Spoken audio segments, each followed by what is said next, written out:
OK. Right, hello. Hello and welcome to Whose Line Is It Anyway, the improvisation show to end all improvisation shows, or rather to start them. And this week contesting we have Archie Hahn from the Wide Open Spaces of America. Then we have Josie Lawrence from the Flat Open Vowel Sounds of the West Midlands and the Comedy Store Players. Then we have Tony Slattery, who I don't think has been on television before. And finally, back on the spot, John Sessions. Ladies and gentlemen, the contestants. The first game we play is called Authors, so if you could all come forward and get ready to tell a story in the style of a famous author who you've selected for yourself. Archie, which author have you gone for? I've gone for Mickey Spillane. Mickey Spillane, great. American author. And Josie? Lewis Carroll. Lewis Carroll, yes, very good choice. We'll read him. It is him. And Tony? I've gone for the type of person who mistranslates European pornography. Yes.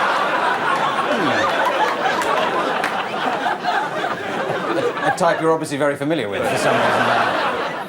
Not sure I'd heard of anyone like that. Now, John Sessions. The Liverpool Poets. The Liverpool Poets. Right. Jolly D. Now, can we have a title of a story for them to tell in those styles? We'll start off with Archie telling that story. I'll buzz and we'll go on round in that way. So, anyone thought of a title? Sheep rearing in the Orkney Islands. Hang on, now that was a good one there, but it was overshouted by somebody behind me. Sheep rearing in the Orkney Islands. Yes. Got a funny feeling I wish I'd gone to you, but anyway, let's sheep rearing in the Orkney Islands. You've heard of the Orkney Islands, Archie? No. Do you have sheep in America? Yes, we have. I don't mean you personally, but I mean, you know, just...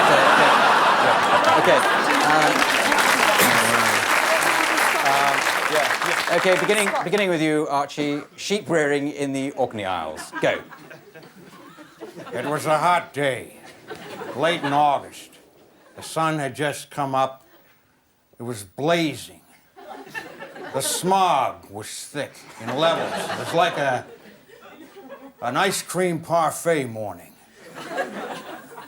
I sat there. I just finished my third bottle of bourbon. Why are you drinking bourbon? Said Alice to the Mock Turtle. Because I like to get really inebriated, said the Mock Turtle mockingly. Oh, you'd better be careful, said Alice, or you're going to end up on a sheep farm somewhere. Alice was also being called Helga, yes, I think.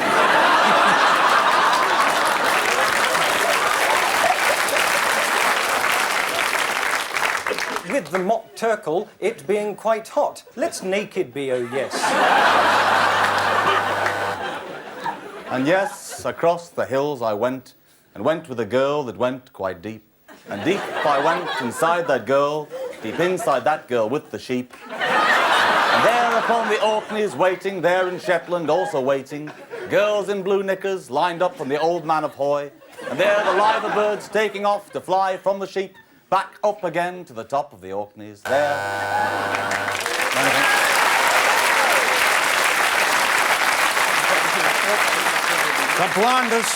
The blondest of the girls that was standing with a little lamb caught my attention.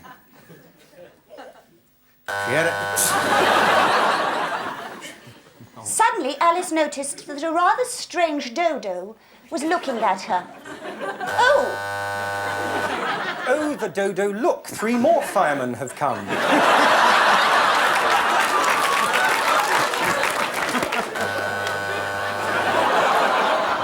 The friends of mine who from Los Angeles came, from Pasadena, from Encino, but most of the time when they're fun, they like it with a big merino. There with sheep, they stand so deep, and there on hills they're awful butch. And like me, they see girls they want to touch. Thank you very much. Thank you very much, everybody. Well, I think that's really probably one of the best authors rounds we've ever played, and I give 1 1/4 marks to everybody for that, because that's really good. So now we move on to the next game, which is called Film and Theatre Styles. They'll be playing in pairs on this one. First of all, Tony and Josie would like to come forward ready to play. I'm going to give you a situation in a moment to just improvise a scene, but could we have some different sorts of film or theatre styles for them to switch into, which I'll tell them to go into when I press my buzzer. So, has anyone got a film style they like? Surrealist. Surrealist, yes? Gone with the Wind. Sorry? Gone with the Wind. Gone with the Wind. Well, a sort of epic style. Kurosawa. Home movie and cartoon. I think we've. Bang bang. That's not really a style, is it? That's almost totally lacking in style, I'd have thought. But Greek tragedy. Always popular Greek tragedy. In Greece, anyway. So the scene I'd like you to improvise, Tony and Josie, is a patient going to see a doctor. Whichever way around you want to do that. First of all, with no particular style, and then I'll switch you into styles as we go along. Where you go. Well, Miss Lawrence, what seems to be... I mean, obviously you've got quite a few problems, but what's the principal one? Well, I'm a little bit nervous to tell you, Doctor. I've never been to a holistic doctor before. Well, just take your clothes off, then. Are you sure that's what I have to do, Doctor? I mean, it is a squint in my eye. All right, I won't, then. That was just to put you at your ease, so I won't ask you to take your clothes off. I'll take mine off. Thank you, Doctor. Surrealist style. You see, I have an onion.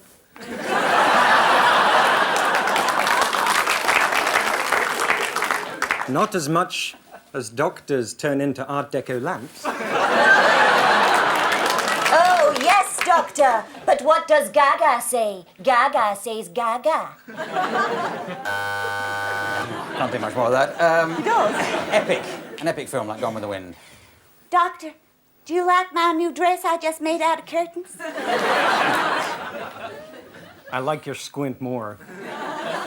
Oh, I don't want to think about my squint now. I'll think about it What do you tomorrow. mean you can't even say squint, let alone think about it? No, Doctor, I can't say squint. I can't say antidistal slablislimitarianism either. That's true. But don't you understand? Greek tragedy. I understand not thee, Aeschylus. I comest here to seek the oracle. I comest here for thee to tell me What am I doing with my mother's son's brother? You are waiting for the Doric temple to part with the winged eagle flying through with a box of antihistamines.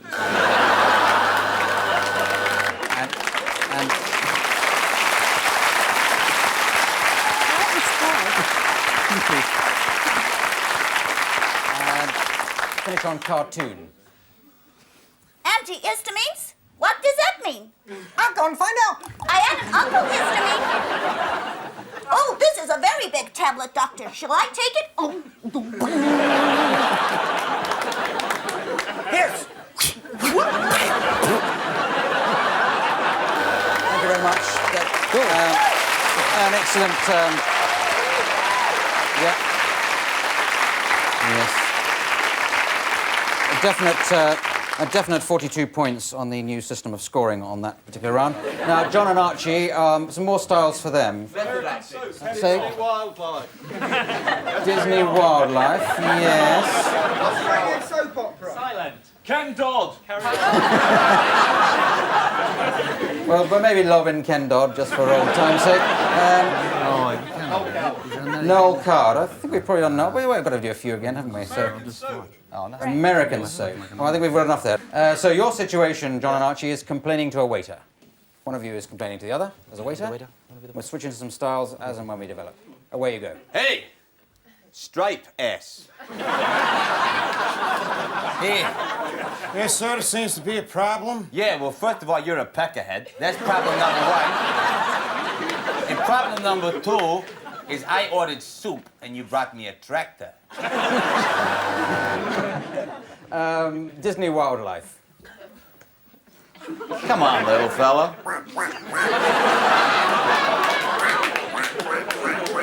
Looks like he's lost his mom.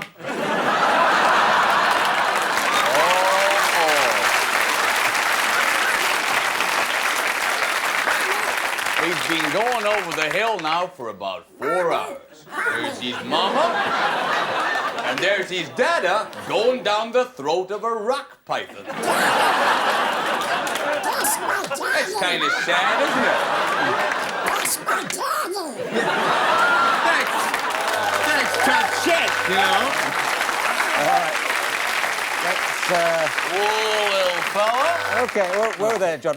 We'll end on some American soap opera. So, So what, huh? you saw Judy. I saw Judy, yeah, so what's the problem?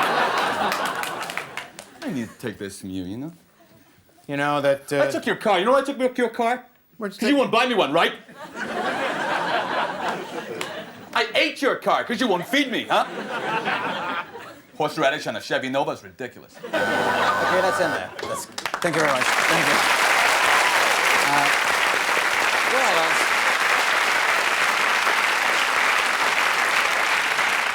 Well, that bit of improvisation is pretty difficult to score, so I won't give any points at all. Now we go on to a quickfire round called World's Worst. So if all four contestants come on to the World's Worst step, and just as you think of ideas for being the world's worst person to be an entertainer at a children's party. So, as and when you think of them, go. Right, da-na-na-na-na-na. This is the birdie song! Children are, in a sense, and indeed you're all children, aspects of Kraft Ebbing's Wertung. And, what? Attend! Right, children, let's all play the touching game, shall we?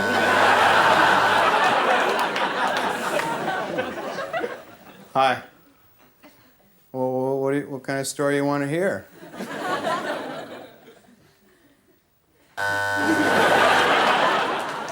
Right, Samantha, how old are you? You're 5, you won the prize, and it's a sweet. It's in my pocket. Come on.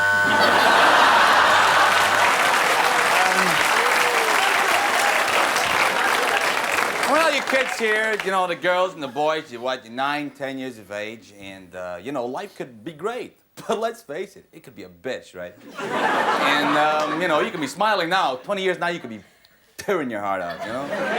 Pain, you don't understand, you little shit. Here comes the candle to light you to bed. Here comes the chopper to chop off your head. Yes, sorry, children, the music system doesn't work, so I mean, I'll just sing to you. Purple haze growing in my brain. Jolly good. Now, while I work out the points for that game, we'll take a break while you look at some adverts, I'm afraid. So see you after that. Bye.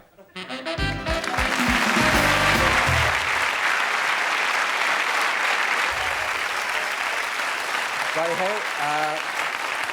Welcome back. 73 points all for that last game. Now we move on to a round called Different Games, because different games are played in the round, and we start off with some sound effects done between Tony and Archie. So if you'd like to come forward, what Tony's going to do is improvise an everyday activity, which will be suggested in a moment by the studio audience, and Archie's going to provide the sound effects for it, and points will be going and begging for, well, I don't know, for style of performance. So can we think of an everyday activity that... Shaving. I think we did a sort of getting up in the morning one... Sweeping. So, what was that? Road sweeping. Home sweeping? Road sweeping. Road sweeping. You do that every day, do you? Every day. Well, I'd have thought to make that nice and general, because sort of sweeping up and cleaning up generally. Away you go then, Tony.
Yes.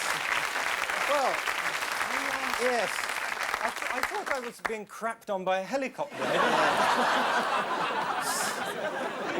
We all felt like that, Tony. But, certainly clearing up round your way must be more interesting than around mine. Well, I think I'd be cruel to give you any less than 34 points each for that. So I'll make it 32.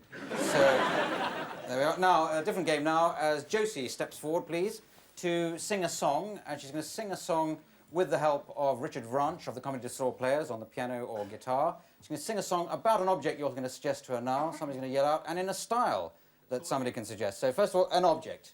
Ironing board. Ironing board. Ironing board, that's about an everyday object as you could possibly hope for. And the sort of styles that... Reggae. Reggae, yes, reggae. Can you do reggae? Yes, of course you can. And away we go, Josie. Ironing board, reggae music style.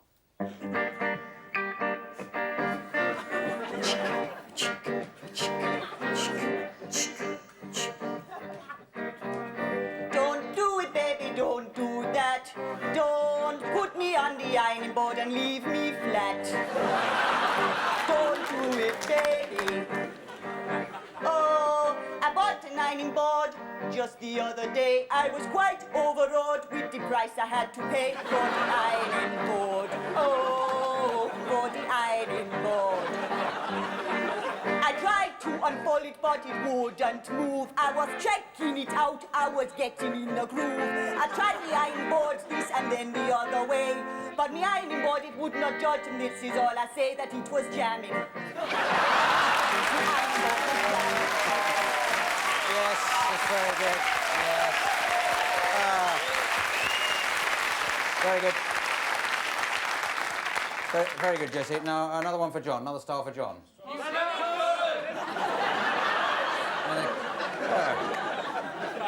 Well, the Leonard Cohen fan club seems to be in tonight, so you'll have to do that then, John. Ironing board. Ironing board in the style of Leonard Cohen.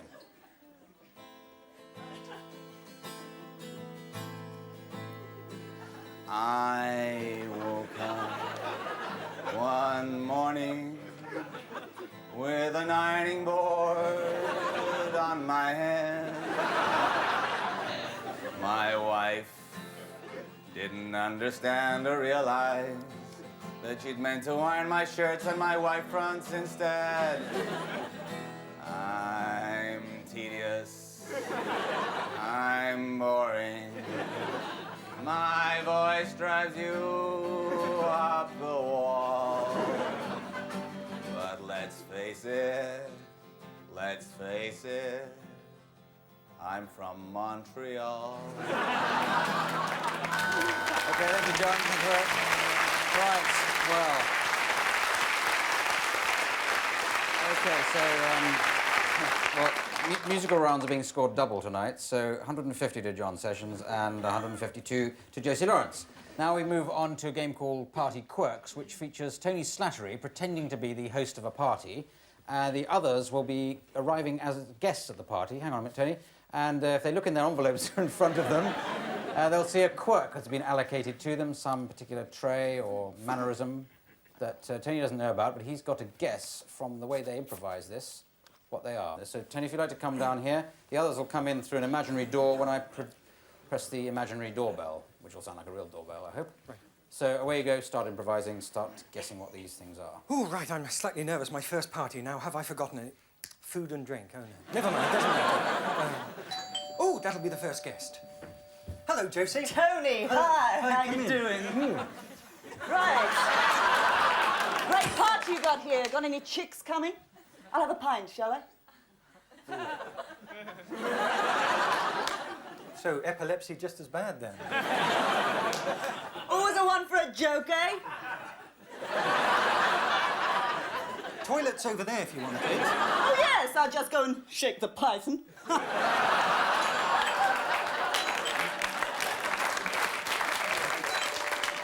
Could you leave the python where it is, please? Hello, Archie. Come on in. Come. Kneel down, kneel down. Oh, this is a bit uneven. Kneel down. It's so good to see you. It is so good to see you. Repeat after me. It is good to see you. It is good to see you. Now get up. It's a W.C. Fields? I don't know. What a marvelous spread it is. Let's go together and join hands and take of the supper of the Lord. Yes, all right. Well, there's twiglets. Will that do? Archie! Have you met Josie? She's got a python down the top. Perhaps I should speak. How you doing, boy? Daughter. Daughter. Daughter? Only in the figurative sense, not the literal sense. Oh, hang on, you two. You better kneel down. That's what you did to me. Oh, hello, John. How are you? Hi, Tom. Nice place you got here. Thanks very much. Have you met Josie? I think she's a sort of medallion woman. Woman? Man. Man, all right, that'll do. Oh, that was a joke She as thinks well. he's a man. A medallion man. We're going to wait all night before you got that one. No, God knows why. Right. Got any blue cheese around here? Does it smell of blue cheese? Just kind of makes me homesick, you know? Oh. What, home for blue cheese land? Yeah. Cast aside your iniquitous ways, Tony. All right. Get rid of the alcohol. Get rid of the heathens. Get rid of the bad women or men, whatever they are. And simply kneel before me. Oh, not again. All right. Hey, Tony, I'm just checking your record collection. You got any David Bowie records? David Bowie record. Yeah. All right. Major Tom. All right. Well, About 30 seconds, Tony. oh, so- right. Well, no, It's a cheesy tune, but, you know. I got some born-again Christian records or Yeah. evangelist records or... Yeah, that's for Archie, so... That guy there. Guy just went out. Yes. You one of the Moonies? He only showed me his willy, I don't know. One last guess. One last guess. Mr. Nostalgia, frozen in time, boring Yeah, git. I miss space so much. I miss... You're Major Tom, you're David Bowie, Yeah, you're... but Tom, who was a... who was it? You're an astronaut. An astronaut, yes, no. Well,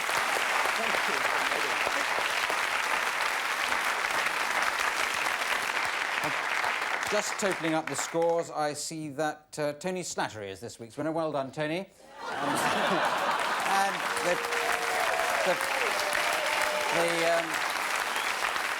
the prize for winning is to read out the credits at the end of the programme in a style of my choosing, which for Tony will be in the style of a Night Thought style programme. OK, Tony? So it just remains for me to thank Archie Hahn, Josie Lawrence, Tony Slattery, John Sessions, Richard Branch. This is me, Clive Anderson, saying good night. Good night. Hello. You know, I often think life's a bit like an orange because it grows on trees. And, you know, it's awfully easy to be difficult about music by Philip Pope, but he's not nice at all. And that's what I mean, because it's important to spread love, because I feel the power of Hillary grows as the stage manager, flowing through me in a kind of bushy area here. And the production secretary Thurza, there's so much to be learned from a word like that. Research Jane Bigger, that's certainly a nice word, and I'll be coming back to that later on in my thought. Oh, I'm coming to the end of my thought now, and my thought is basically that producer Dan Patterson should really kill himself. Good night.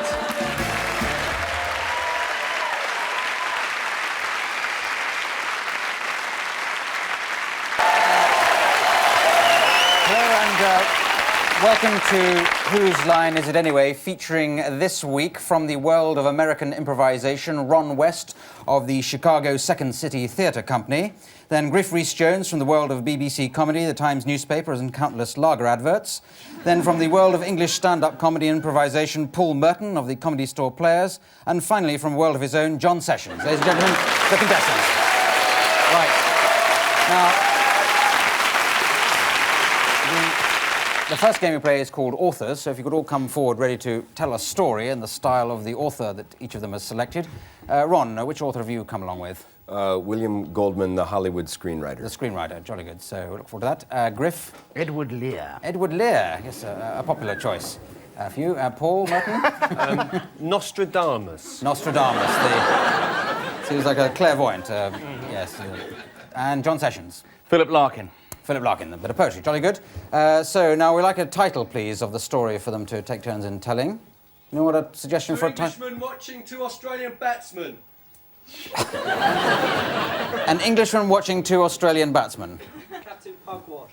It's all right. Let's get carried away. I think the first one was perfectly good. So I think we'll combine those if we can. An Englishman, an Australian batsman meet Captain Pugwash. So a lot of flexibility there, combining those suggestions.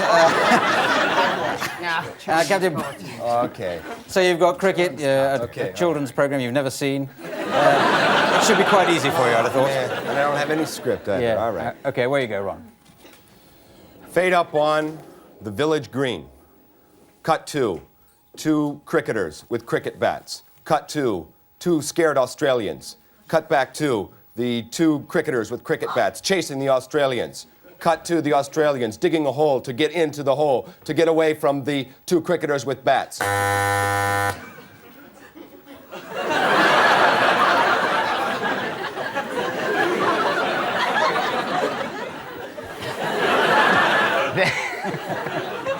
There was an old man of Darjeeling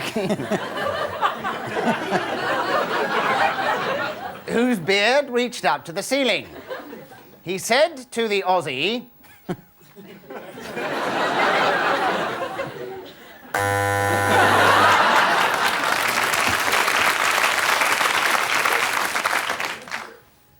And lo, it will come to pass in that far-off land of Albion, some 400 years from now, when Australians with willows will hammer the crap out of English with willows. And English selectors, in their desperation, will choose Captain Pugwash as opening bowler.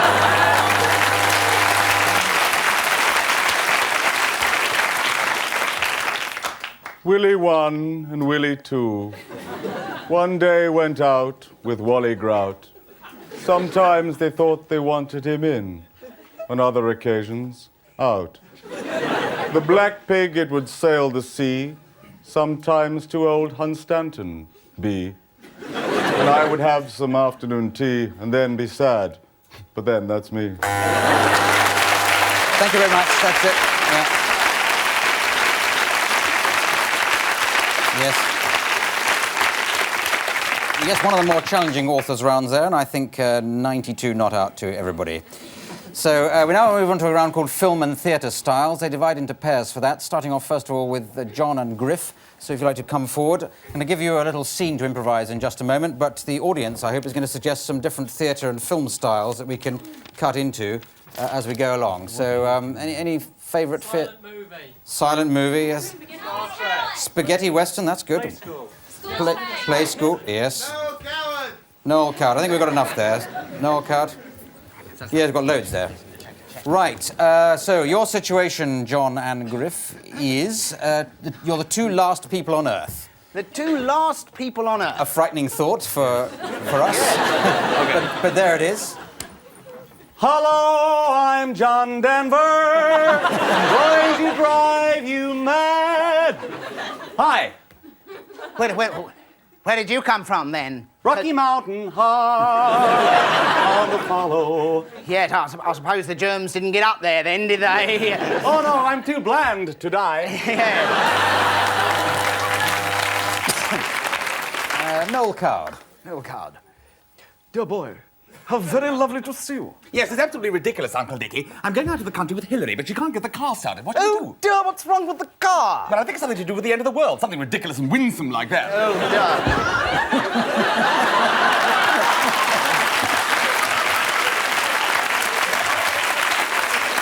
I've just noticed in the paper that poisonous creature, Hillary Cartmungle, has just died of multiple leukemia from a bomb. A bomb? Yes. Very round, a bomb. Very round a bomb, but not as round as a bum. A bomb?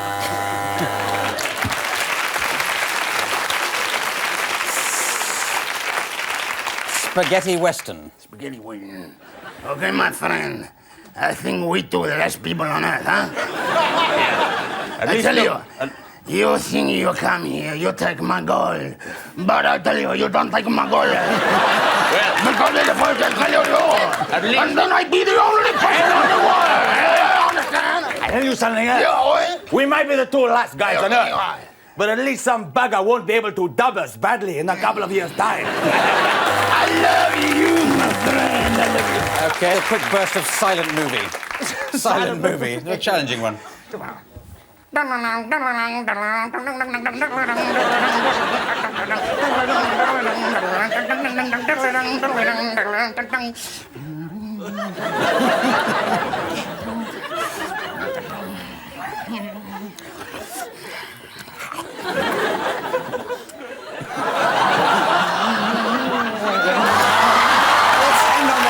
Thank you very much. Thank you. Let's end on that one. Okay.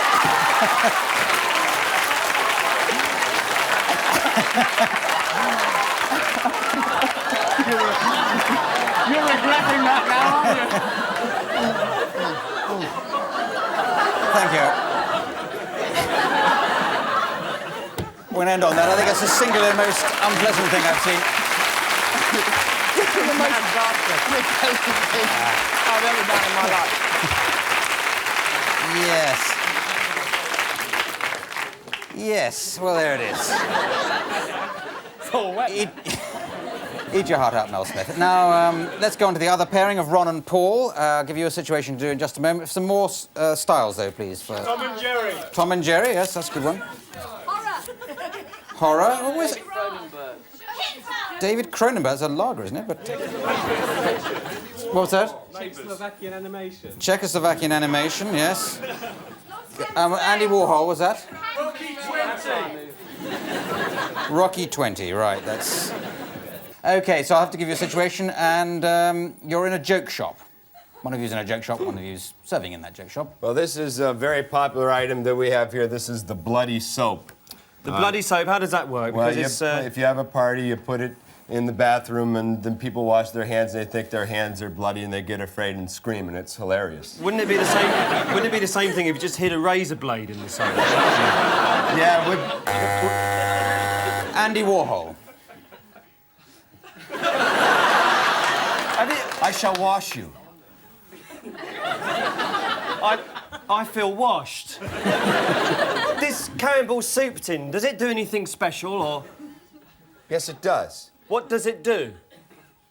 Peanuts come out of it. What a practical joke! Rocky 20. I'm gonna knock that walking frame right out under you. Go ahead and try it, friend. Oh, you won't get me. I am big Russian. I kill you 1,000 times to death. Take your walking stick away. Go, try.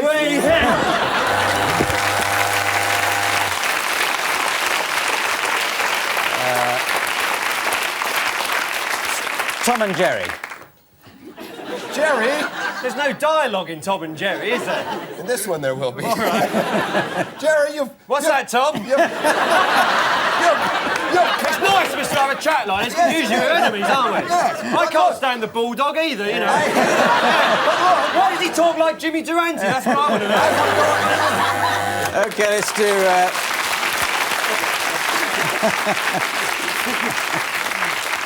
ducking past Czech animation, let's go on to horror. Oh, my God, my legs have been cut off. Oh, would you look at that? I'm nearly as bad as you. I can only think that my right one's it's done exactly the same. Oh, my gosh. Oh, what's happening? I'm only a torso now. Oh, God, I'm only a head. This isn't a joke shop. This is a horror shop. OK, let's end on that. Thank you very much. Very good. That's it. OK. And, yes, that's 150 points there. And now we go to a game called The World's Worst. This features all 4 contestants who'd like to come forward to the world's worst step. And just as you think of them, can you step forward with the examples of the world's worst entertainment act? World's worst act, and I'll buzz when we've got the idea of each one. No playing yourselves, please, and away you go. Hello, I'm called Zippy, the Zippy Man. What I can do is go... It's a bit like a trombone, really, and there's no music. Funny, isn't it? Ladies and gentlemen, it's Jimmy Tarbuck.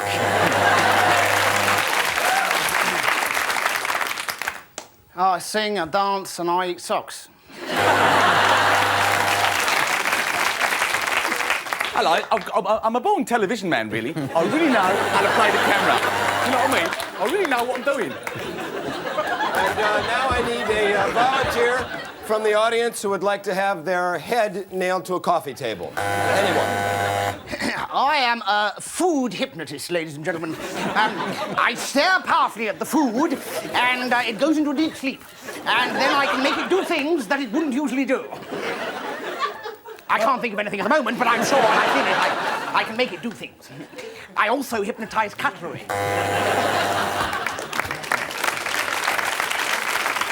And now, Kurt Waldheim with his Memory Man act.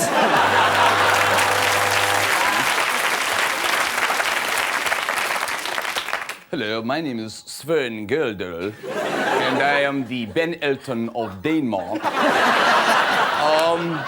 Mrs. Thatcher, go home.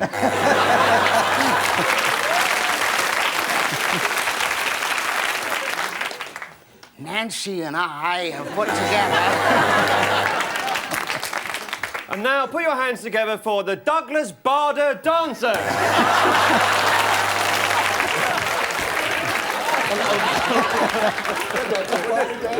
Hello, my name's Jeremy. I love being in the nude all the time. I wear a little jockstrap, and I'm going to put paint on my body and come into the audience and embarrass you.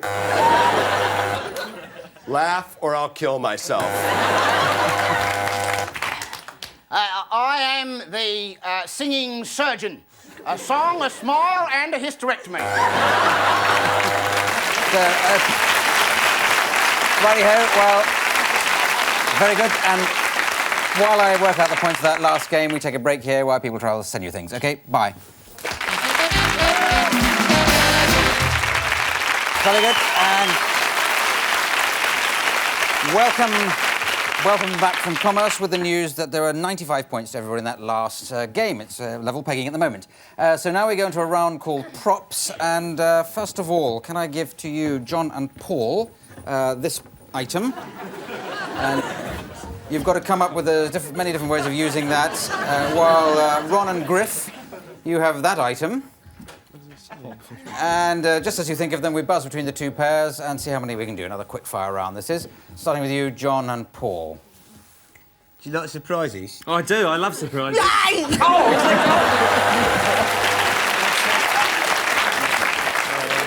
Fair, please. Doctor, can I talk about this vasectomy you gave me?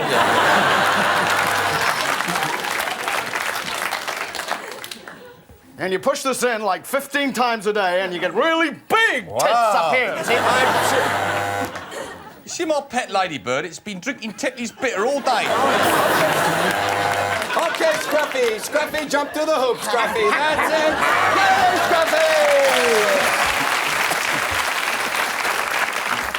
Scruffy! What Beletian beacon, officer?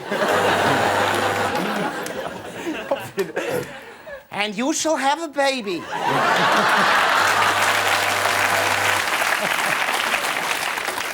We could all be so much happier in Milton Keynes. And I fell on it, Doctor, you see. Oh, I see. Well, let's see if we can get it. Have you ever gone up into the heavens to see what the weather's like 900 foot up in the air? No, I can't. Now's a chance.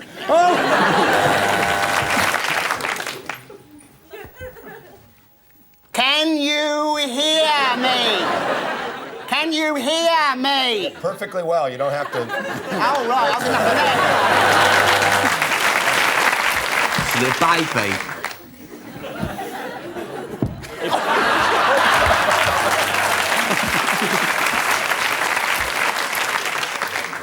Welcome to the Louvre. I am the Mona Lisa. Right, we'll end on that. Thank you very much. Can I have the props back? Thank you. Just stow them away under there, best we can. And I can't do any less than give them 3 points each for that one. And we move on to another round called Remote Control. I'd like to step forward. All 4 contestants take part in this, each of them pretending to be a different television programme. And I'd like a suggestion for a sort of general topic from the audience each programme can be about. Wildlife. Wildlife. Yes, wildlife is fine. Jolly good. But so each programme all the programmes are about wildlife. But Ron, your programme is The Twilight Zone. Griff, you're in at the deep end. Paul, you're introducing points of view. And John, you're in Tutti Frutti. Okay, now I'll just buzz between the four of you, as though I was using my remote control at home, discovering you're all dealing with wildlife. Starting with you, Paul. I've got a letter from a badger somewhere in Cheshire. The badger says, why can't we have more wildlife documentaries on television starring me and my family?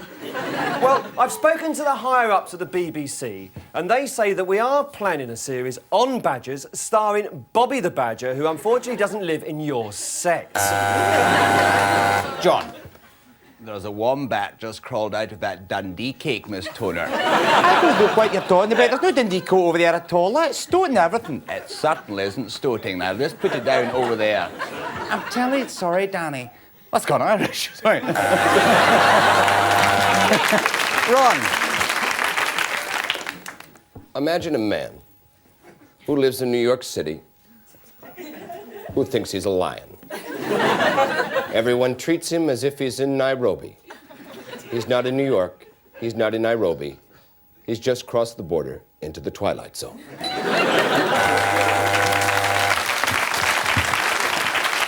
Griff. Yes, well, they say that it takes at least 5 years to train a wildlife reserve game warden here in the Kenyan bush. And I've got to learn to do it in about 20 minutes.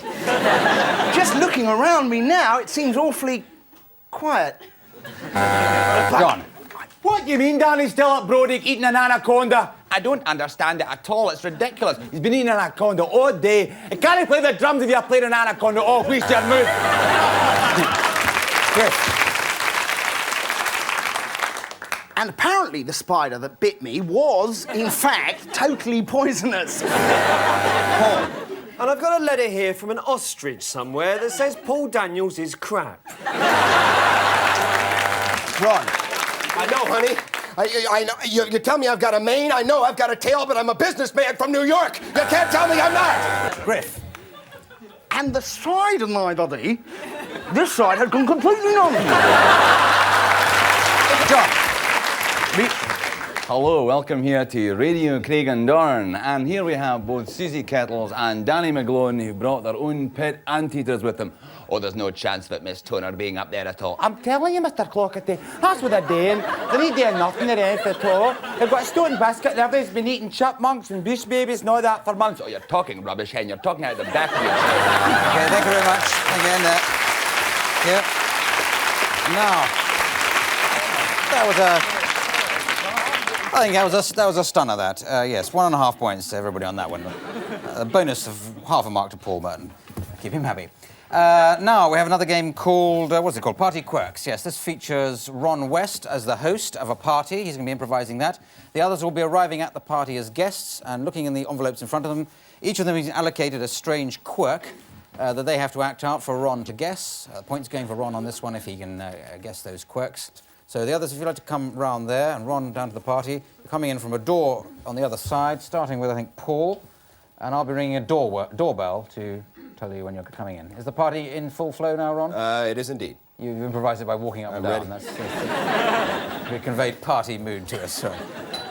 Ah, boy, I see. I got whiskey, divorced men's club, ready to meet. Okay. Hi, Paul. Oh, my God. No, I'm just Ron. Just Ron. I'm just a regular guy. I've got a terrible haddock. Oh. A terrible haddock? Yeah. Oh, my gosh. Yeah, have you got any aspirins in the place? Yes, I do, but you can wash it down with some whiskey. Will that be all right? Oh, that'd be great. Then I could have a whale of a time. Okay. All right, there you go. Ain't got any twiglets? Yes, you know what? I think I might be out. Would that be all right? That's okay. There's somebody at the door. All right, maybe they brought some. Hello. Oh, come on in, Griff. Oh, Ron, hi. You seem scared. Yeah? I'm not very well, see. Oh, I see. I wonder if you could you get me a glass of water? Glass of water? All I got is whiskey. Yeah. Okay. Here you go. You have some nervous condition. Yeah. For God's sake, man. Here, let me just, wait a minute. Let me just put the bowl, let me just get a bowl and put it on the ground for you. How about that? Well, what's your guess Go on ahead. that one? Just drink out of that. I think you've got Griff there, haven't you? My God. Griff, okay, go use your box. Go use your box. Yeah, I think you've got Griff there, but you're just not... He's a dog, He's turning obviously. into a dog, yes, fair enough. I see you've got a yellow umbrella there. What's the purpose of that exactly? Hang on a second. You merry punster, you're just... Extra holt mehr Schmutz aus Ihrer Wäsche, seid ihr das? Why, it's John, the German lederhosen manufacturer. Oh, that'll do. Bavarian folk dancer, yes. How about that? You saw through John's subtle performance there. You know, 10 seconds to guess Paul, I'm so then. sorry that the other fellas had to leave so soon. I wish you could have talked more about fishing with them. Well, yes, All right, I know, yes, but that'll do, yes. Yeah, I think that's he's got that right. You're well, I'm a bit of a loan shark, you know. Oh, I see. You're a punny fisherman. Yes, is what right. you are. A funny fisherman. That's it, right. Oh, I see. Very well done, yes. I think that was very good. Paul, I have to deduct 5 points for using whale and porpoise when he was trying to give fish, but close enough. Otherwise, 95 points to everyone. And, I see that is the end of the programme, so just toting up the points, I see that Griff Rhys-Jones has won this week's edition, so well done, Griff. And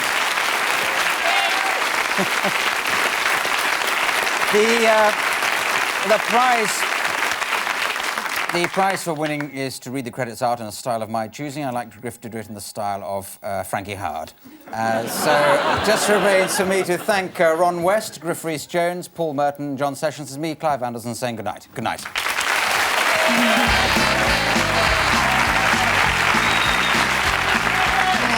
Now, no, yes, no, you see, now, no, don't, oh, no, now, Paul and him, oh, yes, Richard, oh, I'm real pleased yourself, yes, and, and Kathy, with the,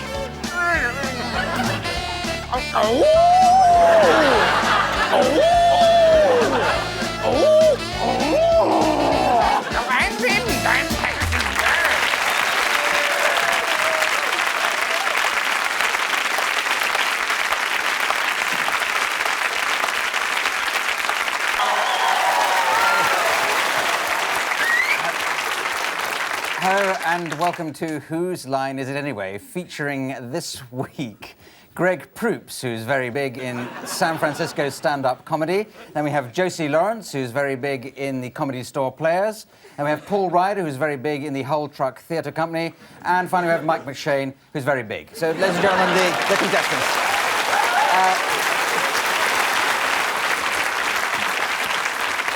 Always starts with original humour. Now, the first game is called Authors, so if the contestants like to come down in this game, they come along with the style of an author in mind. They can tell a story, each of them in their author's style. So can we start with you, Greg?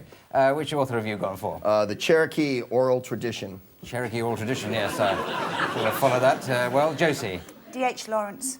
Right, yes, perfect. Paul? Ted Hughes. Ted Hughes, the poet laureate, excellent. And Mike? A Hollywood gossip columnist. Right, well, a pretty fair selection of authors there. And can we have a suggestion for a title for this story for them to tell? They're going to take their turns to tell. My trip to the supermarket. My Trip to the Supermarket. Oddly enough, bizarrely enough, you would have thought that was a stunningly original title, but I think we did that yesterday. But, or last week, as we call it in television. Can we have another title? Temptation. Temptation, that's good. Can we just build on that? The Temptation... Of Christ. You're working hard tonight for this story. Yep.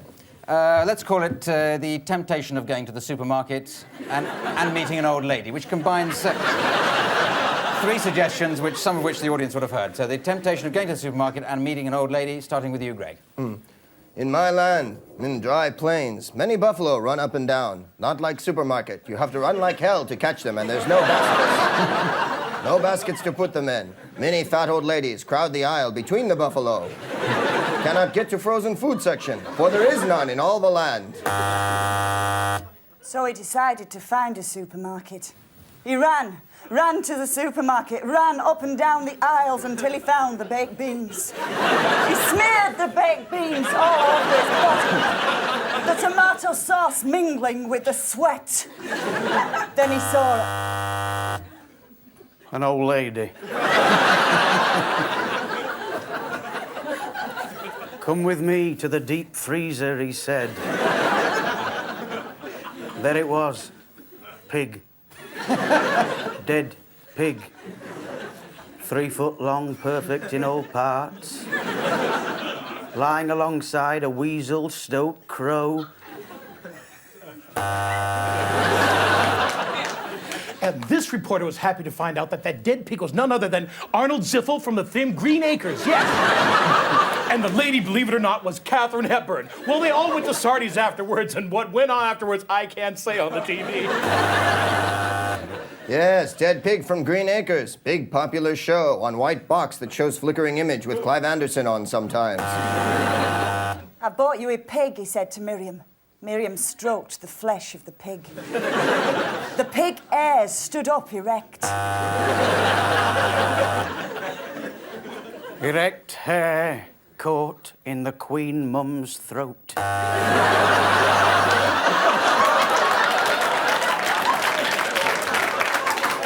Fortunately, at the table next door, Sylvester Stallone was there, and he gave the Queen a Heimlich maneuver, forcing the hair out of her throat and launching into a teacup of James Mason's. Thank you very much. A good round of applause there. Really good. Okay. Well, I give 15 points everywhere there, but double points for being American to Josie. And now we go on to a round called Film and Theatre Styles. Paul and Josie first. They divide into pairs for this, so come forward. I'm going to give you a situation to improvise in just a moment. But first, I'd like some styles, please, if the audience could supply some styles of film, styles of plays that you might have seen or enjoyed. Spaghetti westerns. Western. Spaghetti Western. Silent movie. It's always one who'll suggest that, just to make it difficult. Thank you. Well, I've done that. From behind here. Sorry? Children's, yes, good.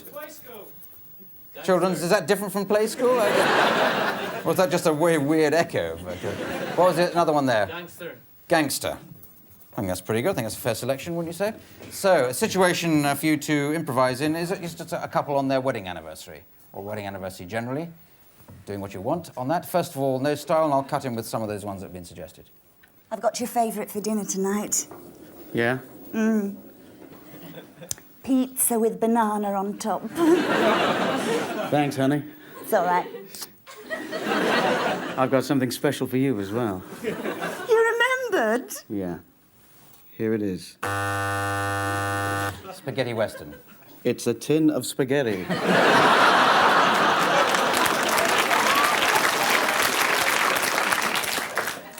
Ooh. That is very nice, gringo. Give me the spaghetti. I will give you the spaghetti. Or let me pay for it. Here's some dollars in my feast.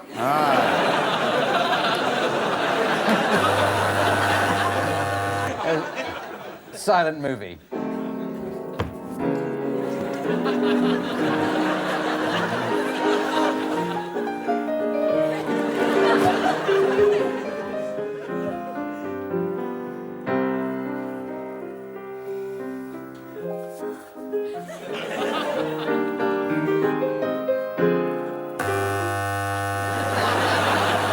And to end on a children's programme. Why have you given me a hamster? When you're married, we all like a little something special to celebrate the date of our wedding. And I've given you a hamster because you like furry little things. Okay, let's end there. Thank you very much. Thank you. Thank you.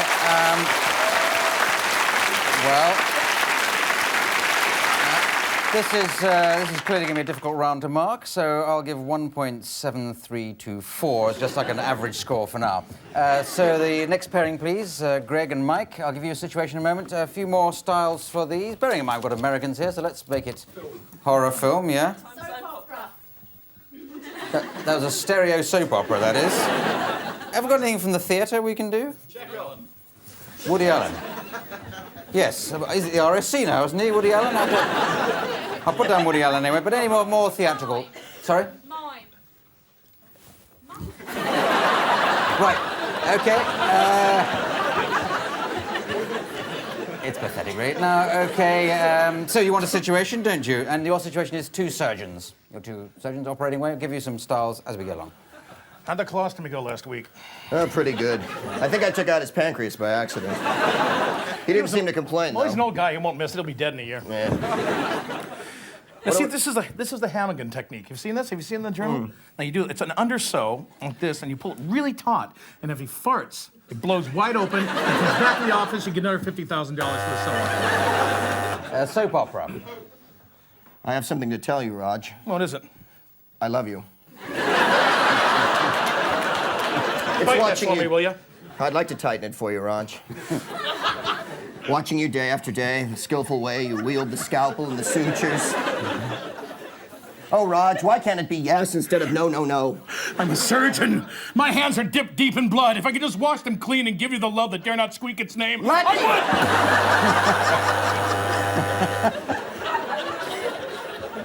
It's a great pose. Horror.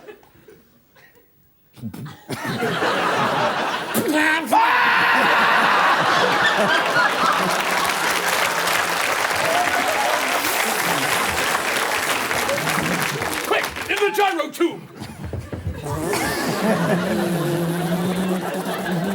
Get out here, it's where Robot City is.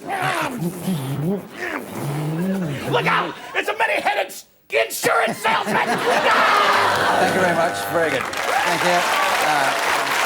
All right. Yeah. Yes, very good.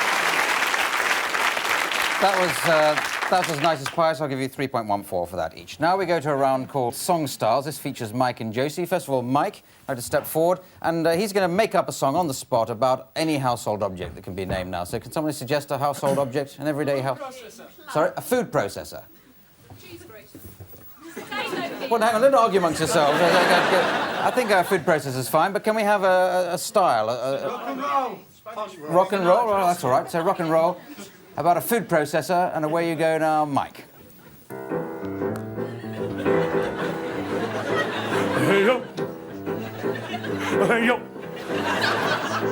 Got a Cuisinart, it's ready to grate, and I make the food, it tastes really great. I chop and I blend, I whir and I puree, yeah, you go, the puree all day. I can't get enough of the big Cuisinart, I love whipping up with the big Cuisinart. Go, go, ow, ow, ow. Go, go. Go, go. Put it on great, don't be late, baby, I got a Cuisinart going on the date. Very good. Excellent. Thank you, Mike. Yep. Yep. It's the best song I've ever heard made up about a food processor. But Josie, you've got to make up a song as well, also about a food processor. Another style for Josie, though. Spanish flamingo. Yes, okay, yes. Away you go.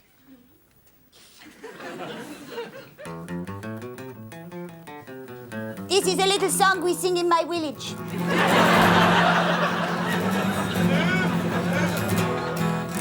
Hey, hey, hey, hey, hey, hey, hey. There was a man.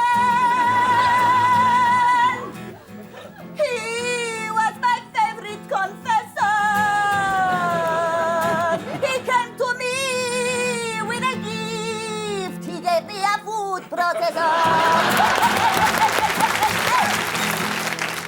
I looked into his eyes, and I was liquid-eyed. He treated me like food.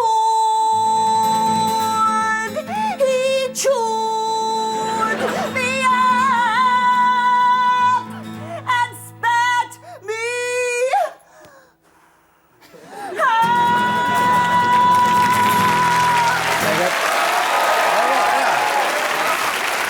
Excellent stuff.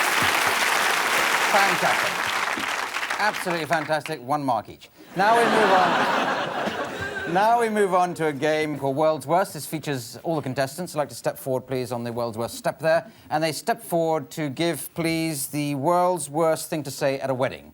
Any old order. I'll buzz when I've got the idea of what you've done. So away you go. He loves me, you know. She's great, huh? Your future wife is ugly. Does anyone know the vows? Because I seem to have misplaced my papers today. I just want to tell you, Lisa, that Tom will be a very good husband. I know. Oh, that nylon wedding dress looks lovely. Do you sweat a lot in it? God, I'm glad to be getting rid of that little bitch. She's been sponging off me for years. You're wearing that? I've swallowed the wedding invitation. Right, well, that seems to be that for World's Worst. While I work at the points of that round, you go away for some adverts, or for some coffee, adverts. See you after that. Bye.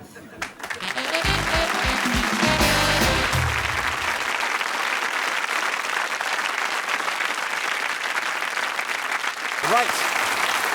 With the shock news and no points awarded for that last round, let's move on to a game called Props. They divide into pairs for this, and Josie and Greg, this is your prop. You've got to come up with as many different ways of using that item as possible.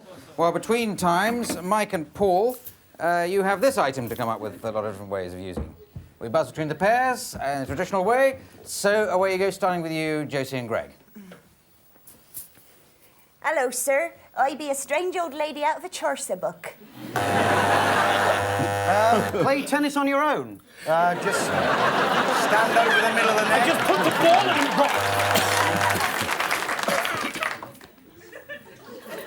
Chirp, chirp. Captain, the U-boat is signaling. I'll signal back. Okay. I got you. Well, I'm going to Grandma's house. Where are you going? I'm gonna gobble you up. Oh, God. Yeah, let's take the hem out of your pants, sir. Okay. Josie, this safe sex thing just isn't working for me. Sorry, I don't want to go. Take it in. Come Thank you. Let's end on that. Thank you very much. Good round of props. Come on back.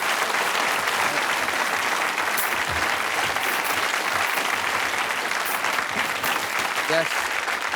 A full baker's dozen of points there. 13 points to everybody. And now we come to a game called Party Quirks. This features Greg as the host of a party. While he's improvising that, the other contestants are improvising guests. But if they're getting the envelopes in front of them, they'll see a strange quirk that they've each been allocated, and they have to convey that quirk or that tray to Greg, who's got to guess them. So as simple as that. So, Greg, if you'd like to come down here ready to improvise the party. And the party's underway, I can see. Yes. Mothballs. I got my 8-track. Got some blood, sweat, and tears getting ready to go here. It's going to be a swinger. There's the first person. Come on in. Hi, Greg. Hi, Paul. How's it going? Fine, thanks. Great to see you. You're awfully handsome today. Thank you very much. Yeah. Come on in, Roger Moore. You want a drink? Yes, please. Gin and tonic. Oh, good. I already had one made. Thank you very much. What do you think of the jacket? Oh, it's very nice. You're almost a male model in so many ways. Well done. You got it. Hello, Josie. Hi. Party. Party. Yeah. Party. Have you got any games organised? Oh, absolutely. Games. We need games. I'll make some punch. That'd be great. I brought some fruit. Great. Lemons. Lemons are wonderful. Put some music on. I'll put some music on. Oh, okay. Gotcha. You're just the life of the party, aren't you? Yeah. You're a total nutbag. Hey, hang on. Hi, Mike. Hi, Greg. Good to see you. Good to see you. But then it's always good to see Greg. Hi, Josie. Hello. Josie, you're radiant like a light. Radiant like a light. Do you want me to help you off with your coat? Shall I organise a cloakroom? Oh, that's okay. I think Mike can take off his coat himself, I think. Say, I'll have a gin, okay? Sure. But make it Wanker's gin, the gin for wankers. Sure. I know it's your favorite because you're like a commercial kind of pitchman guy. Yeah, that'll do. He writes commercials, so... Hey! Let's start the party games now, shall we? Okay, let's start. Now, who's going to be first? Me? All right. Is it your birthday by any chance? No. Should we have charades or Yes, anything you want charades to do? would be wonderful. Oh, yes, you know, I infuse so much over games. Yeah, of course you do. Infuse, and there's a festive clue in there, isn't there? So what's your guess? What is she? Just a really annoyingly perky person. A perky. That's right. I think that's okay. There's no very enthusiastic person. Yes, that's fine. Well done. Okay. That was a brilliant bit of guesswork there, especially towards the end. So 95 points there to Greg and 96 to everybody else. Well done. Now we come to a game called American Musical, in which all 4 contestants will make up an American musical based on the life of somebody here in the studio audience. And they'll be doing that with the assistance of Richard Ranch at the piano. I'll just wander into the audience there to find somebody who we can make up the life about. Let's just go slightly back here, if the camera can pick this up. You, sir, what's your name? My name's Marcus. Marcus, that's an excellent name, Marcus. Now, can you think of something you've done in the last week that you've enjoyed? Oh, that's quite hard, actually. Yeah. Picture on a bad week, have I? I had a curry. You had a curry? Right, OK, you had a curry, that's enjoyable enough. And is there something you do regularly, like a sort of hobby or an activity? I smoke. You smoke? Right, that'll be cigarettes, I dare say. And is there something like you're looking forward to, an ambition that you've got in your life? Travelling somewhere or doing something? Just changing my job, I think. Changing your job. So what sort of job would you like to get, to change into? Something well paid. No, you got a specific one? A specific one? You'd like to be Prime Minister? Yeah, that'd do. OK, fine. I don't want to force you into this, but... OK, so this American musical has got to feature smoking, having a curry, and becoming Prime Minister. So there it is. That should be easy enough. Away you go.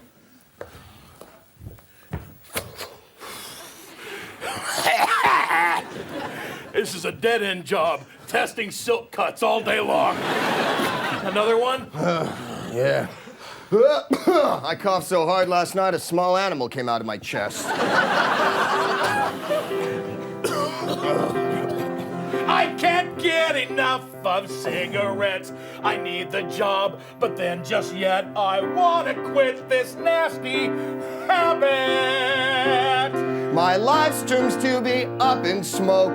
All we do is just a joke. I would love to quit this nasty habit. We should just get away. We should just get away. Find a better way. Find a better way. Clean the big ashtrays. And break this habit.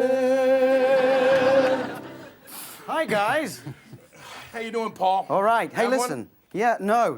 I'm representing ASH. This is an organization for giving up smoking. I've got something you should do better instead. What's better than smoking? Yeah. Let me tell you about it.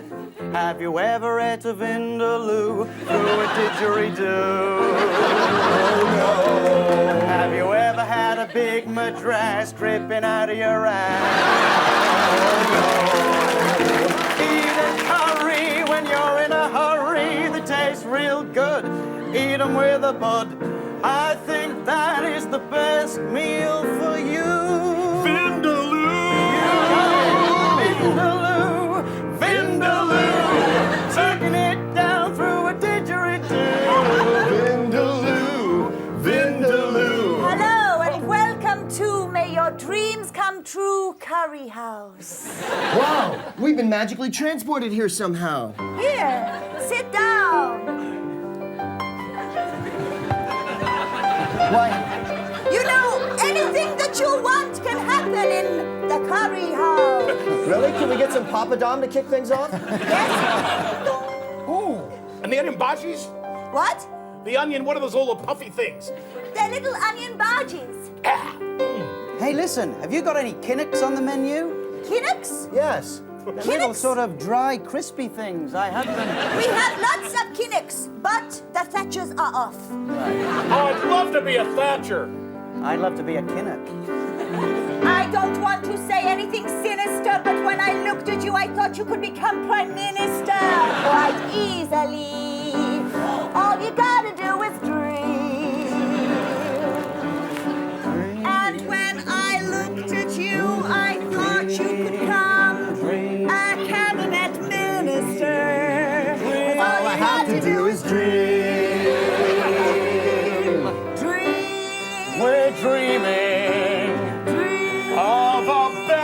daydreaming. I'd like a high-paying job and throw my cigarettes away. Yeah, throw away the tobacco and go, go, go, go, go, go, go.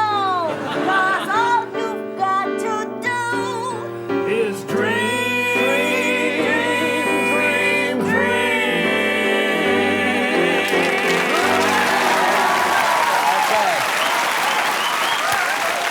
Well done. Well done. Excellent. An excellent finish there. Quite superb. And I see, just trotting up the points, that Mike McShane is this week's winner. So well done, Mike. And the prize for winning is to read the credits out in the style of my choosing. I'd like you to do it, Mike, in the style of Brian Blessed. Okay, so I hope you're familiar with that particular fine actor.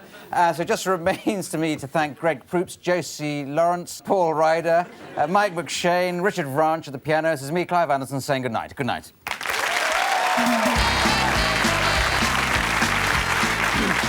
Whose line is it anyway? Devised by Dan Patterson, Mark Levinson, Scott Clavers, and Julian Michael James Paul Ryder. Instrumental music by Richard Watt. Sound supervisor Richard Churchill, the machines are beautiful. Stage manager Hillary Groot. Makeup policy by the Primorac. Production secretary of Bill Pod. Production assistant Kirsten Moses. Production manager Carrie Fletcher. What a babe. Director Chris Bould. Executive producer Denise O'Donoghue. Producer Dan Patterson. I'm Brian Blessed. I'm going to get my throat swabbed.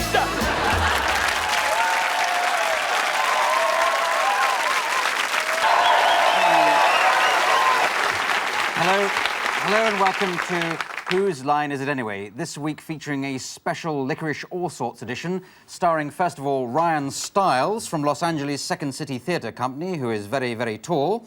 From the Comedy Store Players, Sandy Toksvig, who is not very, very tall. Tony Slattery, who for some reason is always very, very naughty. And finally, John Sessions, who is very, very, very, very difficult to describe. Ladies and gentlemen, the contestants.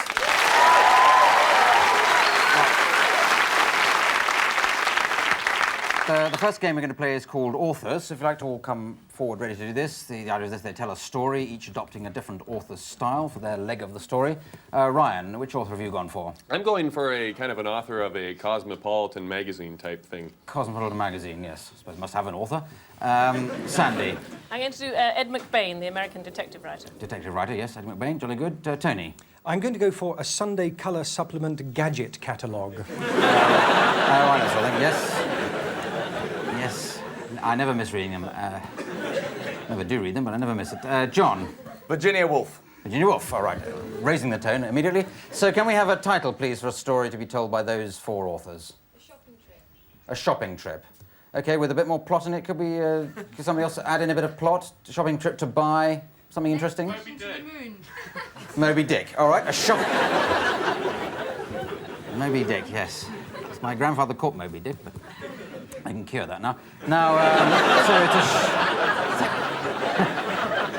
it's a shopping trip to buy Moby Dick. Where you go, Ryan? Diane was going out the evening for dinner, and she had decided on a black, low-cut, strapless silk model. But she didn't have the right peg to go with it. She decided to hop in a cab and head down to her local store, where she found a wide assortment of pegs. Black, white, silk, burlap, any sort of peg you want, she found. Who should walk up but the salesman, Roy. Roy was a strapping young man with a matching tie and silk combination, floral pattern, which made him look like the hunky man that he was. But he wasn't just any ordinary man. No, he was in fact Detective Hackenbush on secret mission. Yes, a private dick. There he was, moping around the store. She looked at him, she thought, boy, that's one Moby Dick. I think I like him.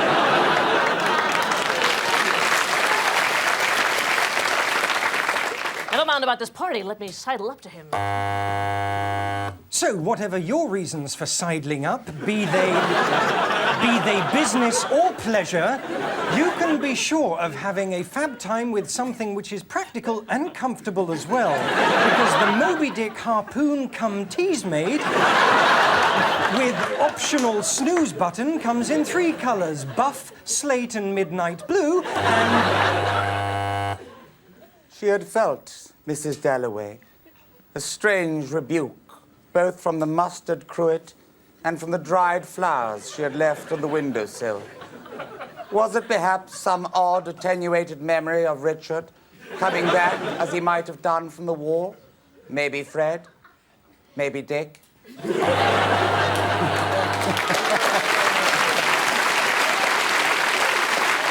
Mrs. Galloway was given a survey to list the 3 things she most looked for in a man. Number 1 was a good sense of humor. Number 2, a money account. And number 3, of course, a large penis. It was one of the largest that had ever been seen in the precinct, as a matter of fact. The detective took it home with him. At East and 40th, he turned left. At 40th and East, he turned right. He walked on ruthlessly. What the hell had happened to Ruth? This wasn't going... And, of course, a penis that not only mows the lawn and changes the baby...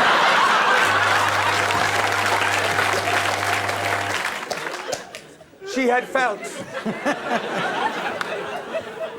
She had felt, Mrs. Ramsay, on the way to the lighthouse, that there was perhaps in Mr. Ramsay a notion, a hint, a mere fractured crystalline moment of thought that could indeed be more than simply a fish or a gannet. Was it as old Peter the gardener had said, so rough-hewn and simple as he was, chiseled with a body of old memory? Was it the fact that he was indeed a whale? She hoped so. Thank you very much. Excellent author start.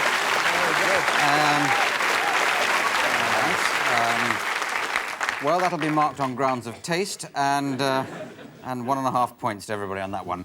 So now we have a game called Tag. This is going to feature, first of all, Ryan and John. So if you'd like to step forward, Ryan and John. And what we're going to get them to do is to adopt a couple of positions, and from those positions they'll have to improvise a scene. The other two will join the scene and change it to another one by shouting freeze, touching one of the others who'll depart. Sounds simple, doesn't it? So first of all, can you just think of a physical position you'd like to put John Sessions in? Something attainable by him on his own. On his head. On his head. Oh, come on, be fair. Missionary. He's got to actually... A yoga position. So get into a sort of yoga position, John. Can you sort of get on the floor there? And Ryan, how would you like him? Kama Sutra. Sounded good, but I didn't hear what you said. So, on a soup trap, you seem to say. On a soup trap. You trap soup, do you? On all fours. On all fours, all right, that's fine. So on all fours, so often to a good physical start. So from that position, they have to think of a situation to improvise in, and away you go. Oh! I'm sorry, John. I ruined the whole party. No, it's fine. It's terrific what you did. What came out of you there? It wasn't your lunch. It wasn't your dinner. What came out of you was your pain. I know. It's just I've been so lonely with... Please, God, when I wake up, could there be a very tall, nice man there? Oh, hello. Hello. I was sent by a genie. Were you? That's a bit of luck. Would you like to come and see some of my nice toys? No, actually, I'm supposed to have sex with you, from what I've heard. So I might as well get right to it. Oh, right. Okay, I'll lower the sides of the cot. Freeze!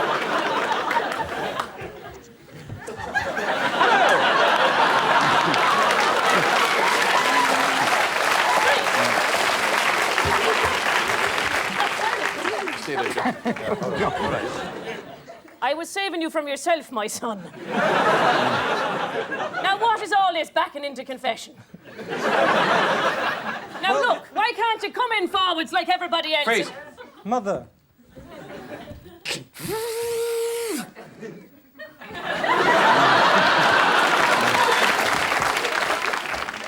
Do you think we're stiffer at dancing than the other couple? No. Well, you're certainly not stiffer than any of the fellas, that's for sure. I mean that in an artistic sense. Not what you said last night with this... Okay, now I'm gonna let go. We both free fall for about 5,000 feet. Okay. And then we both accord. Ready? I can't do it! I can't do it! Yeah, I can. Good, I can. Good. You gotta free fall and let go, man. Let go! You gotta do it and go! Okay, let's end there. Thank you very much. Looking at that interesting round of tags. Yeah. And with 22 points there, we now play a game called Expert. This is going to feature Tony interviewing Ryan as an expert. So I'd like to come forward and get your stools. Has to be done on stools, this game, obviously. Now, Ryan is going to be an expert on something. Can you think of a nice, obscure sort of subject that he might be expert on? Metamorphosis of the frog. Yes, all right. So I think frogs generally, I think, would do it. So you're an expert on that, and Tony's going to interview you. Where you go. Hello, well, tonight we're lucky enough to have with us Dr. Patricia White. She's a sexy little thing, I think you'll agree. You're an expert on the metamorphosis of the frog, but you're also a very unsuccessful transsexual. How do you combine the two?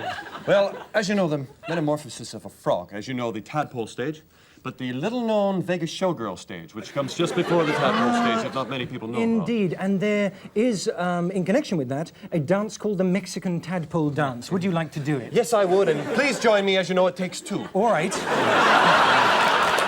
Let's join fingers. Yes. Fingers. And that's pretty well all there is to it. Yes, that's very interesting. It finds that the sexual desires of the frogs are heightened when this dance is performed in early hours of the evening. Yes. Tell us about your marriage to Henry Kissinger. Not much publicized at the point. I found him a bit too old for me. I guess that's why it didn't work out between the two of us, but I understand you're now dating him. That's right. And he told me when we were... Never mind about that. But he told me that you do a very good impression of a frog giving birth to spawn. Perhaps you could do that for us now. All right. I'll hold you back. If you just let yourself fall back, then we can... All right. There we are. Push.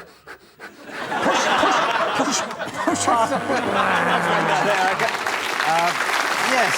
I think we need them now. You're right. Thank you,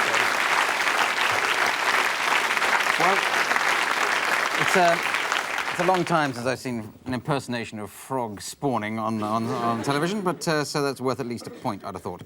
So yes, let's have a round of interviews with John and Sandy. Now, Sandy's going to interview John, but John's going to be playing a character from the history, from mythology, something like that. Can you suggest some character like that? Zeus. Bill Shankly. Zeus. Zeus is good. We can't go something as big as Bill Shankly. Let's go for Zeus. And Sandy, can you interview him in the style of Desert Island Discs? So there you are. Away you go. So, Zeus, what a thrill to have you here in the radio studio.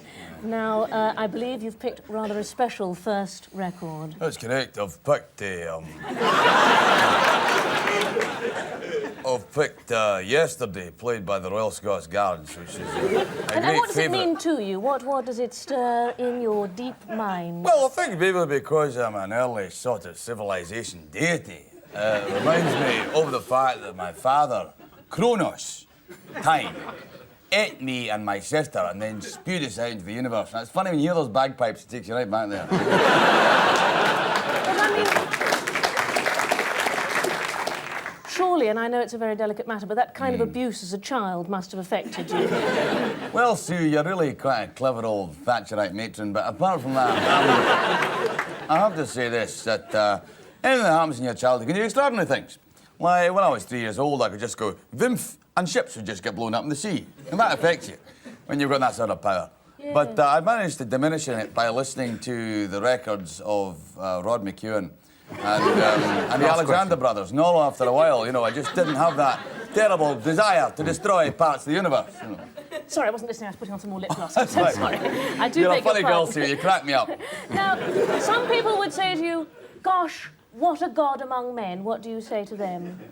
I'd say they were a bit punchy, but if they were to say it in a low-key voice, I'd say, well, you know, we were strange as well. You know, you're sitting up there in the clouds, you don't know when a 747's going to come across the tea table. You know, it can be difficult. And what are you going to take with you finally, Zeus, if I may call you that? Well, one luxury. Yes, one little luxury. I'll take a picture of you, Sue, that I can kick. Thank you very much. Thank you. Let's have the stools back. Yeah, right. Thank you. All right. Well, that would be a million points each, but there's a penalty for being rude to Sue Lawley. As I'm still trying to get on Desert Island Disc myself. Now, then we come to a game called World's Worst. This features all 4 contestants, so if you'd like to come forward on the World's Worst step, and they have to step forward when they come up with examples of the world's worst person to lead an army into battle. So just as you think of them, when we've got the idea, I'll buzz and we'll move on to the next one. As many as we can do in a very limited amount of time we've got this week. So away you go. Okay, it's that way. Look out, it's the enemy! Ah! It's really amazing when you cross the field, right? There's all these little field mice and everything, you know. Really careful. You know? All right, we're going to be going in about 5 minutes. You guys look great. Okay, men, now just watch out for mines. I know this air... Okay, before we go out, I thought we'd all have a quick curry. Who did I give the bullets to? You see, when you go into battle, the important thing you're going to battle is keep alert. Keep alert. And the thing to do is not to chatter on and to lose your concentration. That's a very funny thing happened in the garden last week. No. It is not as bad as I say. There are more of them, but we've got the gun. Now, rumour has it that I can't lead my men into battle. Well, that's not true. Remember, just the Germans, no frogs.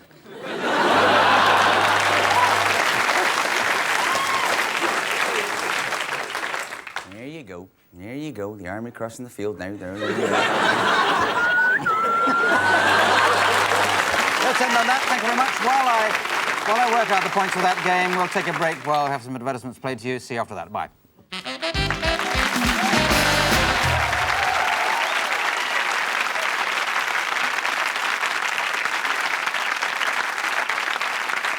Well, welcome back. And the points will be double points all round for that last game. Now we come to a game called Props. They're divided into pairings for this. The first pairing being John and Sandy. So if you'd like to take this item, and you've got to come up with as many different ways of using that as possible. At the same time, we have another item here for Ryan and Tony, and you've got to come up with different ways of using that, and see how we go. So starting with you, John and Sandy, go. Come through the gate. Come through the gate to my house, will you please? That's the first sentence, and teach yourself English. The gate. It is a cheap episode of Doctor Who, and I'm one of the flipper people.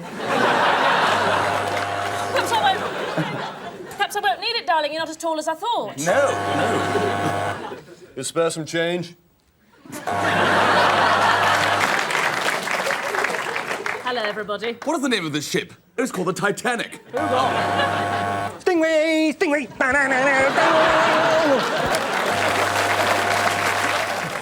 Shall we look at John through the square window? There's John. Can you see him? No, I'm out here now.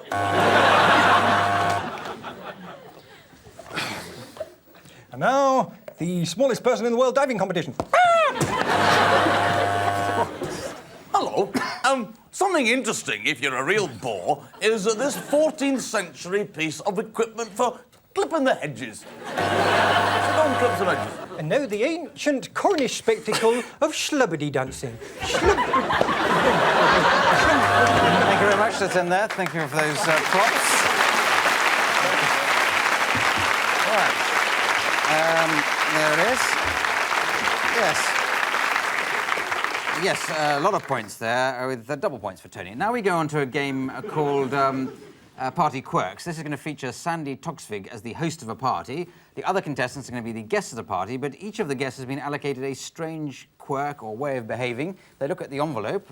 Each of them got an envelope in front of him, and they'll see that quirk. Sandy's got to guess what those weird pieces of behaviour are, just from the way it's being improvised. So, Sandy, if you'd like to come down ready to improvise the party, I'll bring the others in at the sound of a doorbell. And the others coming in, I think, in the order of Tony first, then Ryan, then John. Has the party started, or are you just you're warming up? Yes, I'm just checking my makeup. Yep. Little tiara, black silk number, high heels. Oh, I hope Donald doesn't mind I've taken his clothes out of the wardrobe. I just love a come-as-you-are party. Hello! Get down! What? Get down, searchlight. Shh. I brought some earth in. Oh, I'm so pleased. Is it going to be one of those ethnic parties? Oh, that's lovely. Would you like a drink? I'll just bury the earth first. Okay. You can have it in a tin cup if you'll feel happier. Thank you very much. Lovely. And I've left the wooden horse outside. Excuse me just one moment. Hello, come in. Oh, my goodness. Hi, how are you? I'm very well. So happy to be here. Hey, who brought the turds?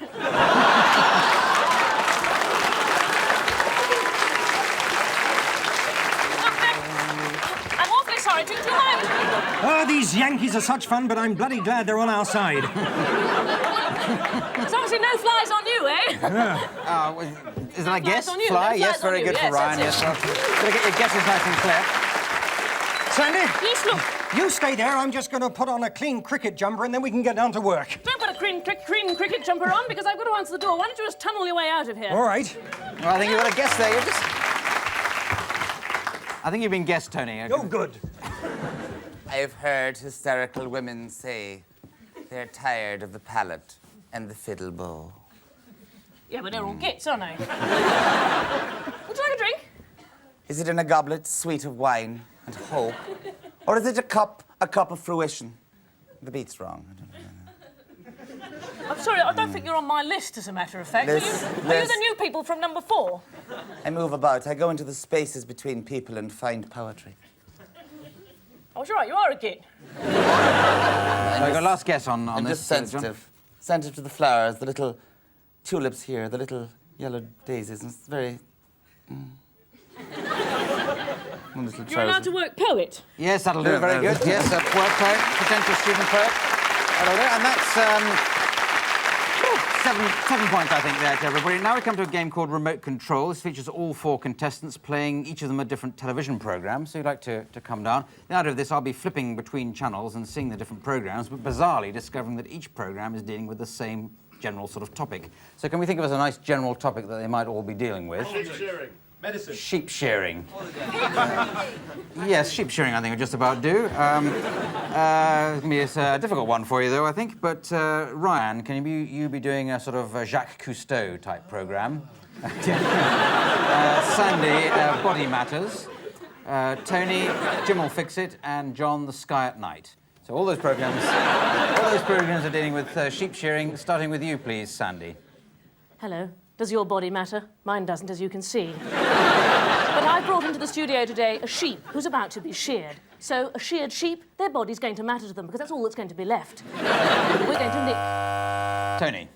Well, as it happens, this sheep wrote in and said he wanted to change places for one day with the Duchess of York. And we did it, and no one noticed any difference.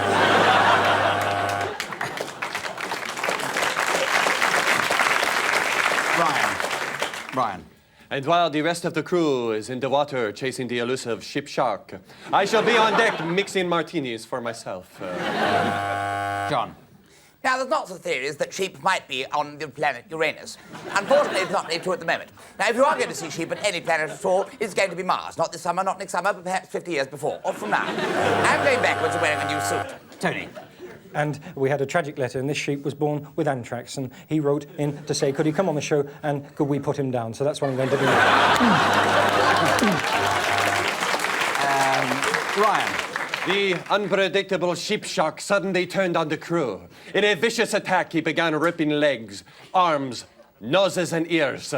I was flabbergasted and began to start the engines for my quick getaway. John. Now, sheep aren't often in the studio. Usually I speak to somebody from Mount Palomar or even Mount Rushmore. This week I do have merino sheep. Hello, Bill. Now, I understand that when you first went to the asteroids, you didn't see any other sheep there. Yes. Now, Sandy. We've got Joan Collins here. Yes, it's a bit of example of mutton dressed up as lamb. Now... Tony. And the other thing, of course, Mavis, the little sheep, wanted to do was make love with a clapped-out DJ. So we're going to do that. John.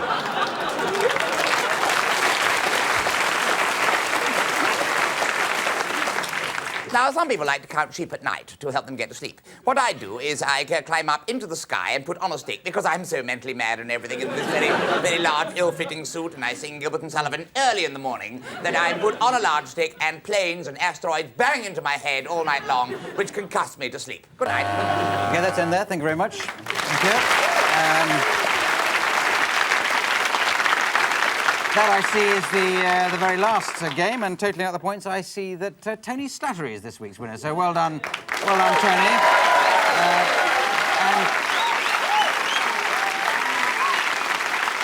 And the prize The prize for winning, as usual, is to do the credits in a style of my choosing, and I'd like you to do it in the style of David Attenborough, please, Tony. So just remains for me to thank Ryan Stiles, Sandy Toksvig, Tony Slattery, John Sessions. It's me, Clive Anderson, saying good night. Good night.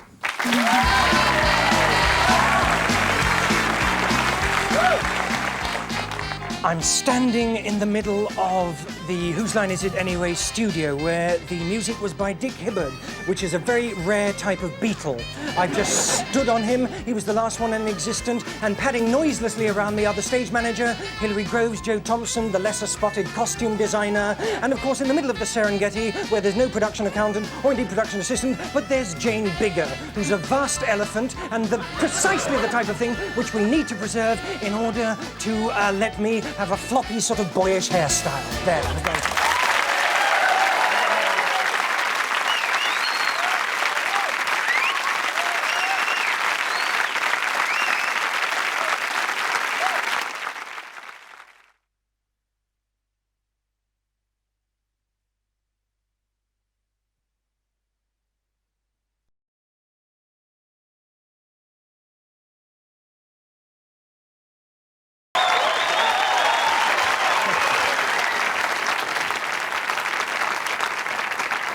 Right, hello and welcome to Whose Line Is It Anyway for this very special Christmas edition. In fact, there we are. And unlike most Christmas editions, this is in fact being recorded really quite close to Christmas. In fact, rather closer to Christmas than it's being shown. But here we are. Should be just in time to catch Hanukkah, I'm told. Which is good because Hanukkah is, of course, the Hebrew for Channel 4. So here we are improvising on the night after Boxing Day. We have, first of all, Greg Proops, who is from the West Coast of America, then Josie Lawrence of the Comedy Store Players from the West Midlands of England, then the comedian named after possibly the dullest bit of West London, Paul Merton. He's also the man behind many of Julian Clary's stickiest moments. And then someone who must be one of the best Danish comedians working in England at the moment, Sandy Toksvig.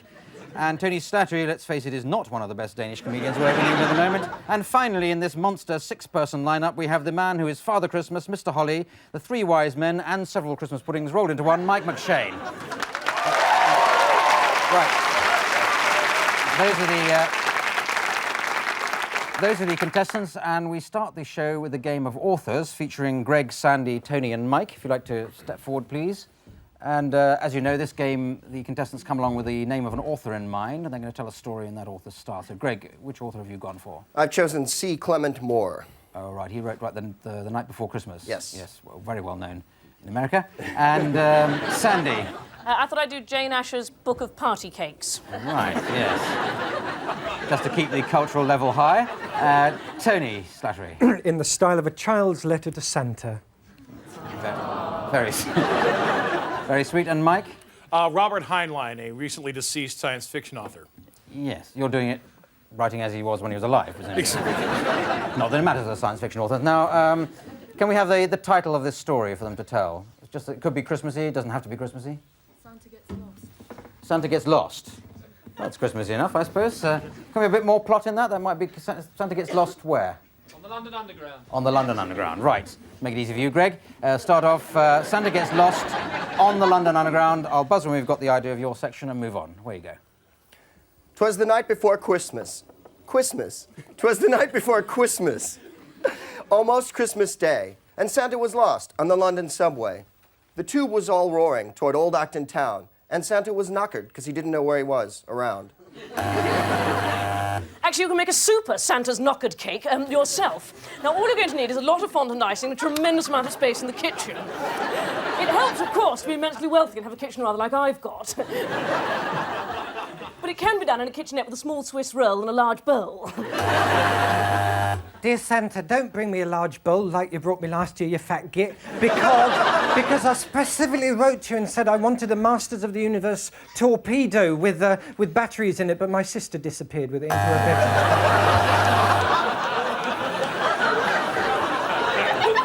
Yes, his sister disappeared into the underground sex club of Rigel 5, where millions of reindeer had packed themselves down on the subway for a quick and hurried ride to the Grot Club, where Santa was going to deliver a big package of roast beef, because he knew that's what the Martians liked. The reindeers rubbed their antlers in glee, chuckling because they weren't ordinary reindeers. These were reindeers from Venus. Venusian reindeers had one thing on their mind: unsafe sex and bad hygiene. Correct.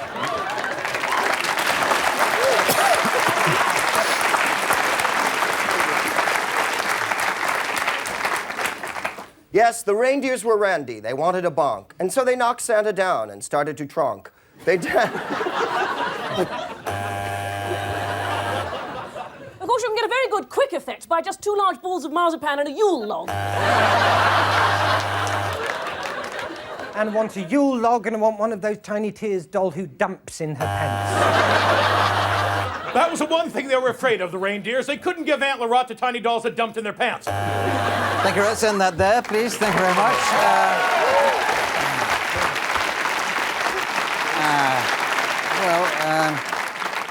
Well, I think that's worth 5 points each, with a bonus for taste to nobody. So now let's move on to a game called Film and Theatre Styles. This is going to feature Josie and Paul. I'm going to give them a little scene in a moment. We want some different film theatre styles, as you probably know if you've been to these recordings before. Got any film style? Hitchcock, yes, that's. Oh, yes, I always say that. Pantomime, yes. Disaster. We've never had that before, and ever, I don't think. Any more? Science fiction. Science fiction. Right. Okay, so your scene is Paul. You're a carol singer, and you're arriving at somebody's house. Okay, just do it any old style, and then just do it any old style. Any old style, then I'll cut in with some as we get to them. Okay. Good King's Wenceslas, give us your money. Good King Wenceslas. Look, why don't you... Roger. Helen. What are you doing here? Well, I'm just earning some money for Earning Christmas. some money, but you were the richest boyfriend I ever had. Hitchcock. Yes, I did say I had a lot of money, didn't I? Come in. It's cold outside, All and right. I've only got a towel on. I'm taking a shower, you see. Shall I close the door? Hang on. There's a lot of crows outside in your garden. Yes, aren't there? Go away! If you look through the rear window... Oh, after the bell, if it doesn't count. Oh, OK, come up here and do it yourself then. Oh, I'm sorry. I'll go and I'll piss off then. I'll go home. No, if you don't like rear windows, sod it up. Can you manage to do a bit of pantomime, Paul, while you're in this good humour? Yes, I suppose so. Oh, Buttons! The ugly Oh, I'm sisters sorry. have gone off to the ball. Have they? Yes. And I'm left here to clean out the cinders. Oh, well, that's awful. They've gone to the ball and left you... What? They've gone to the ball and left me Look, all alone. you see that mouse scurrying down there? Yes. Well, Science fiction. if you put a magic spell on that mouse, Yes. it will turn into Giles... It'll turn... It'll turn into a man with a nice smile on his face.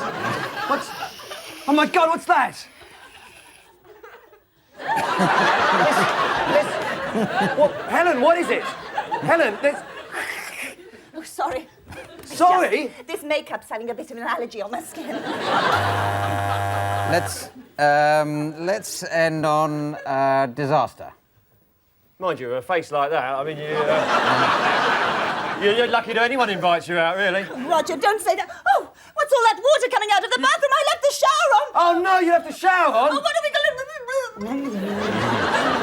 Oh, the earthquake is coming! Oh, no! Not an earthquake at Christmas time! Look out for the giant bat! Okay, thank you very much. Thank you. Let's end there. Yes. Righty-ho. Okay. Right. That's worth 19 points each, unfortunately only getting 17. Now we go to film and theatre styles featuring Greg and Mike. So step forward, Greg and Mike. We'll give them a scene to act in just a moment. First, we'd like some film theatre style. Laurel and Hardy. That's good, at least. Western, yes, that's... Street theatre. Romance. So I thought, right. Well, you're having one or you're suggesting one? Could be either. So that'll be fine. Now, your situation is... Greg, can you play a child, a kid? I'm afraid no. Contractually, I'm forbidden to. Well, thank you for watching Whose Line Is Anyway. We'll be showing it No, can I just persuade you to do that? And Mike, can you be the real Santa Claus? So Greg is discovering the real Santa Claus. It could be a nice, touching scene, this. And it could be a complete disaster. So I'll give you some stars in a moment. There you go. Oh, I wonder what time it is. It must be the middle of the night. Oh, the cookies are still here, and so is the carrots that I left for Rudolph. Freeze! Freeze, Heather! I'll blow your head off! It's me, Timmy. It's Santa! How do I know you're not just some mugger who came into the house to take all my stuff? The anatomically correct Cabbage Patch doll you wanted this year? Holy jeepers! Romance. Give me that doll. Yes, Cindy. I know it seems odd. We've only known each other a short while, but... Oh, Greg, stop. Yes, I'd like to take you to the 6th grade cookie bash. Santa, how can I ever repay you? You can put that flippin' doll away and give me the love that dare not squeak its name. Western. Oh, partner, you can mount these tiny reindeer and we can ride the range. Yeah! Ouch! Ah, look out behind it! My worst enemy, Donald Trump! Ow, Santa, can we stop? The antlers are kind of goring. Laurel and Hardy. What do you think you're doing throwing that reindeer away? Every time I come down the chimney, you play with the doll, you go upstairs, and you leave me completely alone. Thank you. You deserved it.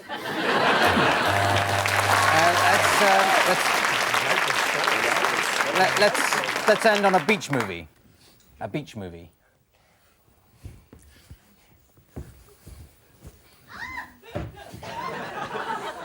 Hi, Moon Timmy. How's it going? It's me, Tammy Santa. Say, those are some swell hooters you got there. Thanks a lot. I figured you'd use them as a flotation device system when we go out on the beach. All right. Well, there's hardly any beach, but there's tons of bitchin' snow. Wow, let's snow surf and sing the snow surfing song. All right. Hey, nanny, nanny, nanny, nanny, nanny, nanny, let's snow surf. Snow surf. Snow surf. Snow surf. We're riding on the waves, they're thick and white. We're gonna ride the big snow waves all night. Let's snow surf. Snow surf. Snow surf.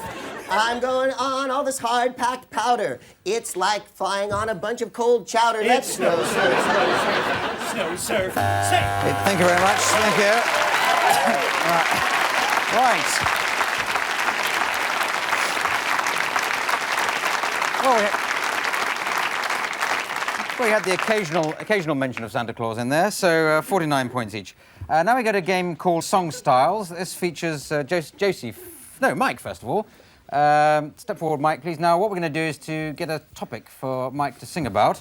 Could be a Christmassy thing, just any item, any Christmassy item. A loo brush. Oh. A loo brush, yeah. You get lots of exciting Christmas presents you get. Crackers, that sounds more like it. Crackers. Hang on, no, I'm not compiling my Christmas list. Okay, so you've got to make up a song on the spot about crackers, helped, as you're going to be, by Richard Vranch of the Comedy Store Players on piano or guitar or possibly anything else, but we need a style for Mike to sing. Jazz. Jazz. I don't know have we done jazz? No, I don't think let's so. do jazz. We go crackers in the style of jazz. Pop.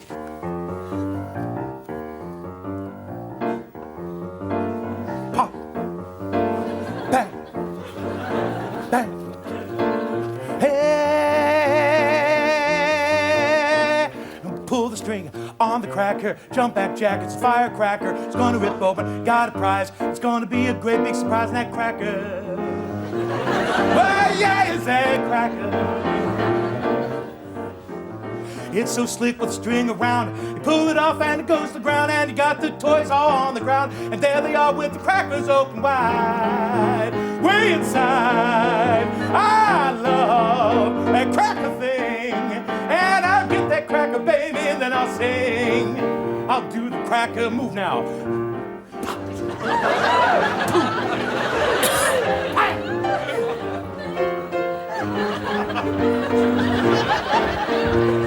When you get under the the tree and you see that cracker, 1, 2, 3. You take it by both ends, and then, my friend, you pull real hard. It blows right up.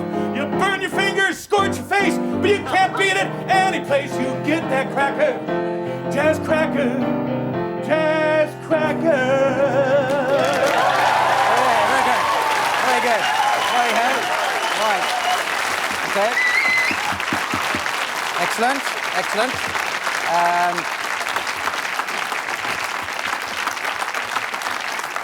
Now it is Josie's turn. We stick with crackers, but we need another style for. Swiss yodeling. Oh, very useful. I think that's they don't have any words in it, I don't think. So, Swiss yodeling's all right. you can do Swiss yodeling, all right. I was trying to be helpful, but...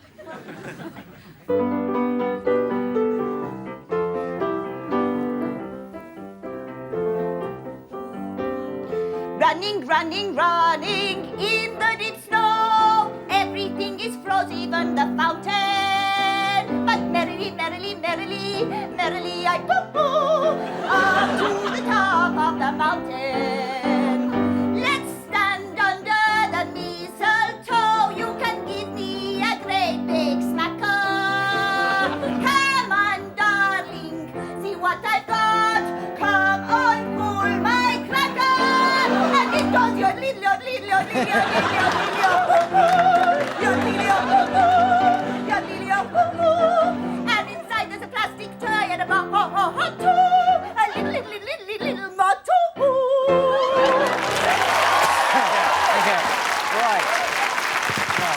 Very good. Not only was that a brilliant improvisation, that's Switzerland's entry for next year's Eurovision Song Contest. So let's have Josie and Mike back on, and let's do a duet with you, still about crackers. Do we need a style for that? Good movement there. I was overwhelmed by the song. The set was overwhelmed by you. Now, do we need a style? Musical. Have you done musical? Yeah, let's do it. Vaudeville, you know? Okay, all right, got it. So we have to translate into American for Josie, oddly enough. But, so, where you go? Hello, my darling. Hello, dear. Come now, it's Christmas time. And I've got a present for you. Oh, let me see it do. Oh! I've got a mighty big cracker. Pull on the end and it'll pop. When you yank on my cracker, it goes pop, pop. Oh, darling, there's nothing you lack, no nothing, sir, you lacquer. Oh, come, we'll have lots of fun, pouring lots of crackers. I'll grab one end, I'll yank it this way, and look what fell to the floor. It's a little toy of plastic. That's all I could afford. Let's read the joke inside. I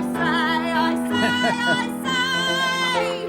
What made the chicken cross the road? Because it's completely gay. Very good. Fantastic. No. Well, great stuff, but I've got to hold it there because we're going to have a break, so see you after that. Bye.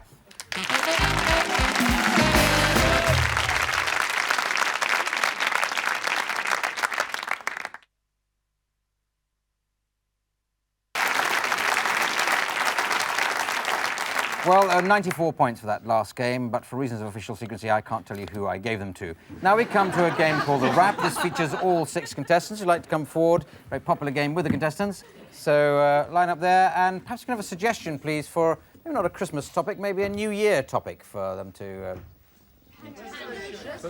Hangover, that's a good one. Hangover rap. So we'll start with Mike, move along the line to Greg, and when the drummer joins us, then it's a hangover rap. Okay, Mike. I drank too much last night. I drank too much. My head is a fright. I look in the mirror, my eyes ain't any clear, and now I look like a big ugly reindeer. I got the horn sitting on my head, my tongue's cut with fur, I wish I was dead. I can't relate, Lord, I just can't think. I know what I need is another drink.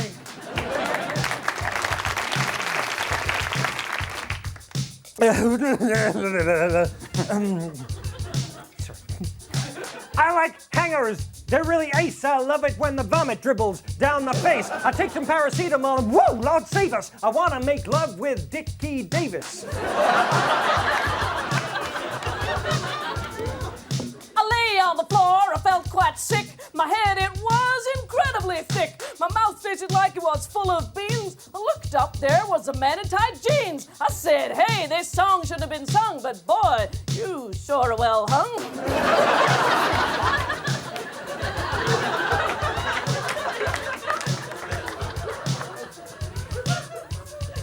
Last night I had some cake and... No, start again. I just can't do this game at all, but I'm going to do my damn best.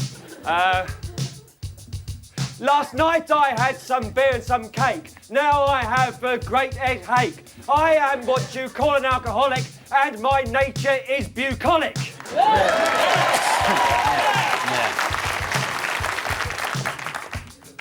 Hello? Hello?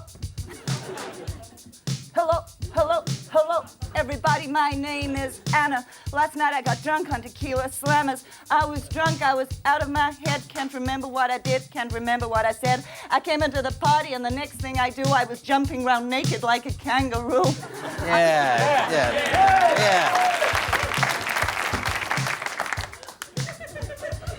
Last night I started drinking. I wasn't really thinking. And now I wake up, I'm totally stinking. I'm lying in my bed. I wish I was dead, because I feel like my brain is bigger than my head. Right. Okay, very good.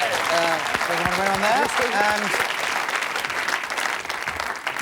And 93 points, everybody, but double points to Paul Merton, Man or Rhythm. Now we come to a game called Party Quirks. This features Sandy Toksvig as the host of a party, hostess, and the others are all going to be arriving as guests of the party, equipped. If they look inside the envelope in front of them, each of them has been allocated a strange party quirk or way of behaving, and Sandy's got to guess what that quirk is in each case. And if she does get them all, then she'll have got them all. So, Sandy, if you'd like to come down here and start improvising the party, the others go around there, coming in, Greg first, and sort out an order. And I'll bring him in making a sort of doorbell noise with this sort of doorbell. So, are you ready, Sandy? Is this party on the way? Yes. Now, I think we'll have soft drinks. No, I think we'll just have alcohol. Am I completely ready? Yes, I think I am. No, I think I'm not. Oh, God, I've never held a party for schizophrenics before.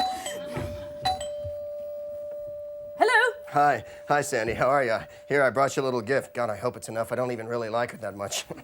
Well, that's jolly kind of you. Would you care for a drink? Oh, yeah, I'd love a drink. Yeah, I hope I don't get drunk and throw up like I did at the last party. That was hella embarrassing. Well, what's the gift? Oh, the gift? I can't really tell you. It's a surprise. Well, it's a stuffed badger, because they were really cheap. All right, excuse me, just 1 second. God, this is Darling! Hello, how are you? Thank you for the lovely, gorgeous presents. I don't know what I'm going to do with the Lords of Leaping, or the Maids of Milking, or the Drummers Joining, but it was absolutely wonderful. Thank you for them all. No, it's my pleasure. Would you I know, like to- over 12 days, how you managed to get all that stuff together. I can only imagine that you went to Harrods or somewhere Did you get the partridge in the pear tree? Yes, I got the partridge in the pear tree. Yes, I did. God, why'd she invite him? What a jerk. I invited him because he's my love. Oh, wait, I think you've got Paul there. You're getting it subtly, but have another one coming in. I knew that. He seems like a nice guy. He's very nice. Yeah, that's the doorbell. Excuse me. Hello.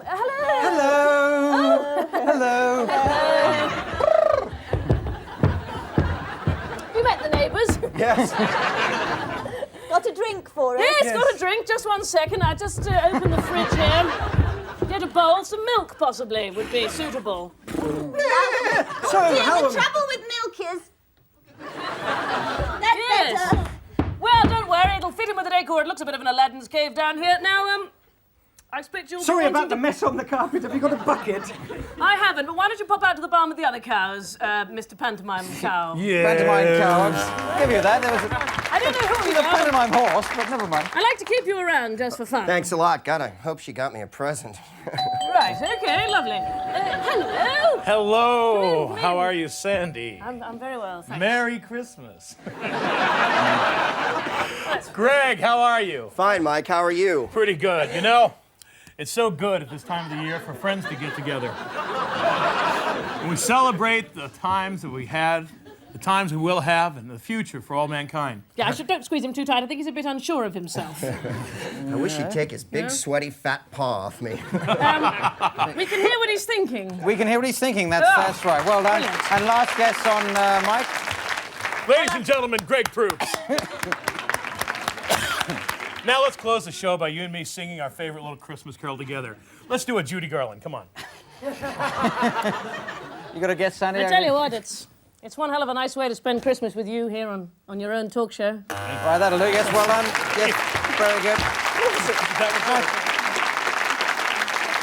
I think you got them all there, Sandy, so I'll give you 94 points and 103 to everybody else. Now we come to a round called The World's Worst. This features all 6 contestants. You'd like to come forward, stand if you can cram yourselves onto that World's Worst step, and step forward just as you think of examples of the world's worst person to come and visit you when you're in hospital at Christmas. OK, just what do you think of that? I'll buzz as soon as I've got the idea of each one. Where you go? Chief Superintendent, you got some visitors. It's the Cray twins, would you? We've had the most marvellous time. It's such a shame you went banged up. You went to this party, and then we went to another party. We've been so drunk and... Hello, Granny. I got a new song. The sun will come out tomorrow. If you die, can I have your presents? Hi, how you feeling? Look, I want to get a couple of pictures of the kids since you won't be there for the Christmas party. Now smile. Oh, you're in traction, are you? Woo, ooh, ooh, ooh. What's this drip do? Yes, I was the doctor who operated on you, and I seem to have lost a pair of scissors somewhere. Hello, my name's Eric. I'm the enema elf. Let's see the South Pole. All right, well, I think we've picked the bones out of that. Well, I worked out the points for that game. Let's take a break. See you after that. Bye.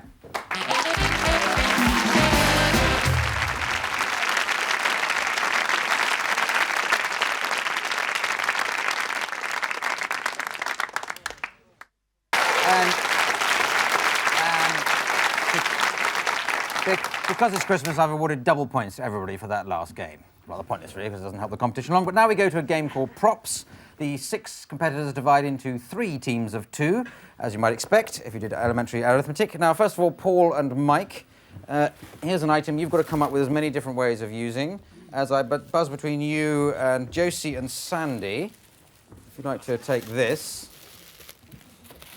Good job telling you hasn't got this. Yes, absolutely. You stay on that step there. And the final pairing of Tony and Greg, that's yours. I think we've got the season of the year well in mind on this particular round. Anyway, I buzz between the pairings, just as we think of some examples. Starting with you, please, Mike and Paul. Where you go now? Hang on. No, it's not going to work. Hang on now, it's not going to work. No, Not I'm one of the trying best to... improvisations. I want a special effect, but it won't do it. And people will never believe this is really improvised. Do you know how many trees they chopped down to make this tree? You got frosting all over my bowling ball, you stupid ass. That's what I was trying to do! That's what I was trying to do! Perhaps you'll remember me from your first acid trip at Leeds. That's the joke I was going to do! It was! Too late, Paul. I don't know. Do you think my armpits are too hairy? Bo Derek, myth or reality? I don't mind eating with a Chinese family, but these birthday chopsticks are a pain in the butt. It's typical of my husband. He's given me this and there's no batteries. Merry Christmas. I'm Atlas. Don't heckle each other. Turkey doesn't look done, honey. I say you put it back in for another 20 minutes.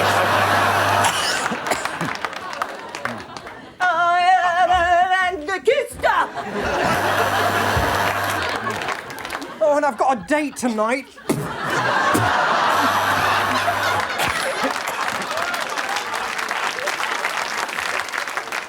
And the winner of the Gay Civil Rights 500-kilometer Freedom Mince Run is Tony the Lizard Montego. And first prize at the primary school fancy dress goes to Jeremy, who's come dressed as a Christmas tree. Well done. Oh, sorry. Dad's dead, so we just coated his head with delicious sauce.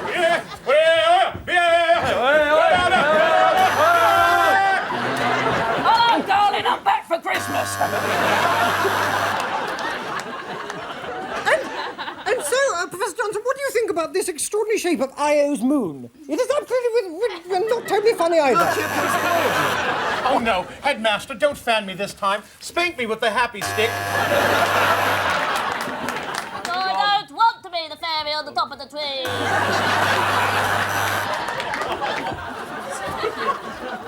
Look what the budgie's done to the plum pudding. Okay, let's end that there. That was a very good selection.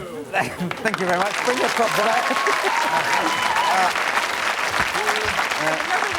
Thank you. Thank you very much. Thank you. Thank you very much. Thank you very much. I think we had some of the very best props there, and indeed some of the worst. Now we go on to a game called Musical Producers. And in this, Sandy and Paul, you're going to be the producers of this show. The others are going to be acting out the musical as instructed by the producers. So we'd like to get ready to go in around there. I think it's been Josie and Mike, first of all. But it's going to be about somebody's Christmas here in the studio audience. So I'm just going to go and find that somebody in just a second. The gentleman here, can I just ask your name, first of all? Dick. Dick. That's a very good name. Yes. Sometimes it gets lost, I dare say. But now, is there something you really like doing at Christmas, Dick? I enjoy Christmas stuffing, actually. Christmas stuffing. So Dick likes stuffing at Christmas. What path we're going to go down? So stuffing. How about something you dislike at Christmas? Something that really annoys you about it?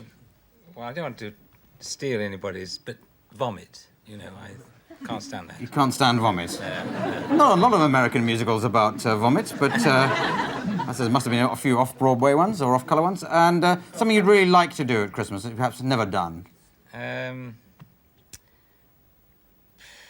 a swim. Have a swim? Yeah. Right, that's very Christmassy. So, based on the life of Dick's Christmas, can you get swimming in, vomiting or possibly overeating to keep it within the bounds of taste, and stuffing. So make that sort of turkey and stuffing and stuff like that, and away you go. I see it. Yes, Shane.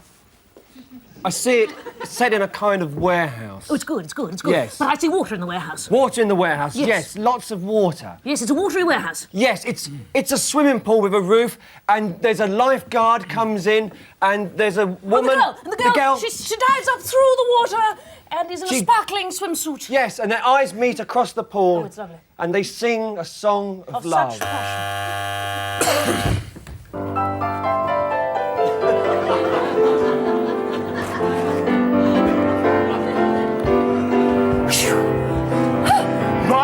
You swim pretty darn good. I'm an Olympic athlete, and I haven't seen anybody swim as well as that in many a year. Well, swimming's easy. You just put your one arm over, then make the other one follow, and what do you know? You're swimming. You kick your little feet together to and fro. You're swimming. You're swimming. Oh, you know it's so easy. Why not come into the water with me? And what do you know? What do you know? We're swimming.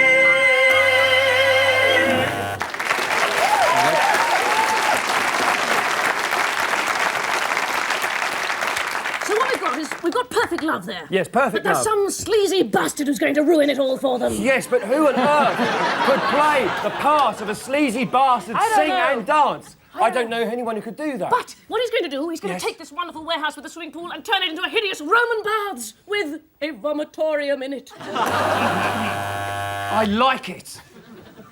Okay, you two, your fun stops here. Hey, Mr. Boss Man, you're the guy that bought this place out. What do you plan to do with it, huh?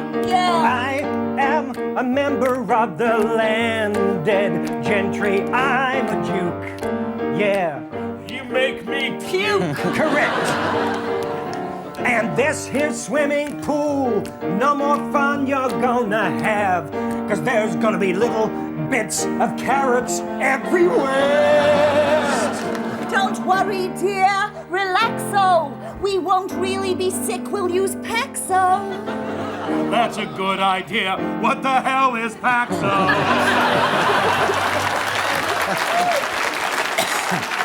Yes, Yes, I like the lyric on that, but I don't think the Americans are going to understand Paxo, you But know? I got it. Their wish to be together goes up into the great firmament of the skies, and the Christmas fairy hears them. And sings a lullaby and brings peace and harmony to the planet. And the sleazy bastard gets that Christmas stuffing he deserves. Yes, I like it. We'll do what you say, okay? Whatever you say. Everybody, just calm your giblets down. Who are you? Who's this fairy? I'm the Christmas fairy. I'm the anorexic Santa Claus. Ding dong, ding dong. Christmas time is here again. Let's all boys and girls just go for a swim. That sleazy bastard will get it in the end. It's Christmas. All the boys and girls are lying asleep. They don't know that Santa's brought sheep. They won't get anything. It's a jip. It's Christmas. Oh, what I'd like for Christmas. Yes? It's a wish so very dear. I'll grant it. I'd like my swimming pool back again. It's here. It's here. Your swimming pool is here. Anything you want for you, not you, my dear. It's Christmas.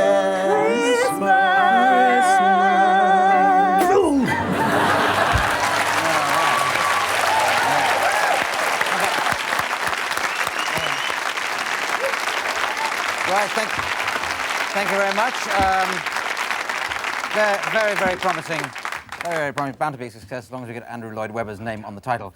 Well, that is the very last game, and I'm totting up the points, and I see, well, quite extraordinary. Who would believe it at Christmas time and everything? It's a completely dead heat. So how wonderful. Well done, all the contestants.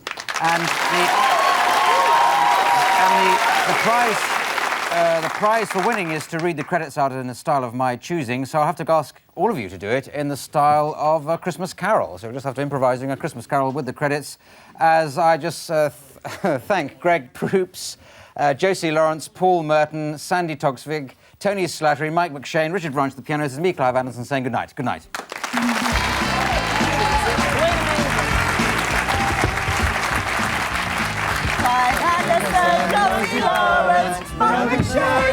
Richard Branch, Gina Cameron, Sam Boston, with the Richard Branch, costume designer, President Jenny Digger, Debbie Helen, Raven Ryan, Chris Paul, Dan Patterson, Dan Patterson, Dan Patterson, Dan Patterson, Dan Patterson, give us some money!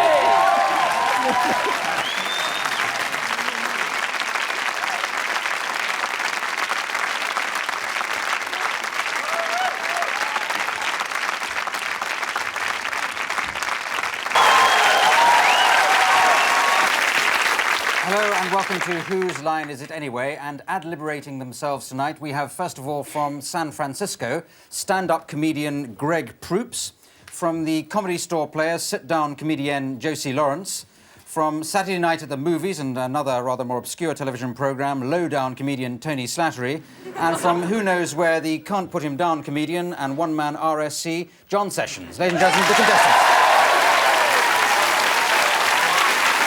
We're going to start with a game called Film and Theatre Styles. I'm going to divide into pairs for this, starting off first of all with Josie and Greg. So you'd like to come forward, Josie and Greg. I'm going to give you a situation to improvise in just a moment. But we'd like some film or theatre styles suggested, please, by somebody in the audience. Have you got any? Home movie. Home movie. Flintstones. Home movie and Flintstones. They're a very popular suggestion. We get, I think, every week. But can we move on to... any more from around here? Robin of Sherwood. Burlesque. And what was that one? Robin of Sherwood. Robin of Sherwood. Any more from this? Phil Silvers. 60s Batman. Right. I think we've got masses there. So I have to give you a situation, won't I? And the situation is you're arguing over the bathroom. Arguing over the state of the bathroom. Okay? What's this ring? What's this ring around the bath? This hair was on my toothbrush. It's one of yours. Yes, but a little more curly. But...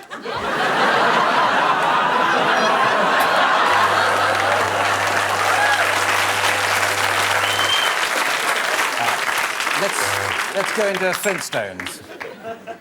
Because I want to bathe Pebbles now, and the bastard's just too dirty, Oh, Frank. keep your bone in your hair. I'll get the ring off. I've been fighting Tyrannosauruses all day, even though they died millions of years before this show takes place. Well, I want it clean right now. Oh, I guess you think you married Mr. Clean Dinosaur Tony Rock, reference to the Middle Ages head. Robin of Sherwood. Oh, Big John, Little John, where is Friar Tuck? He must have been the one that left all this mess. Why, look at the toothpaste. It has been squeezed and eaten. You've never called me Little John before. Home movie. Oh, this is us in the bar. Uncle, us in the bathroom. It's all dirty. Us in the It's all bathroom. He's dirty. over there. It's dirty. Don't. You naughty. Naughty boy. Naughty. I'll clean it. Okay.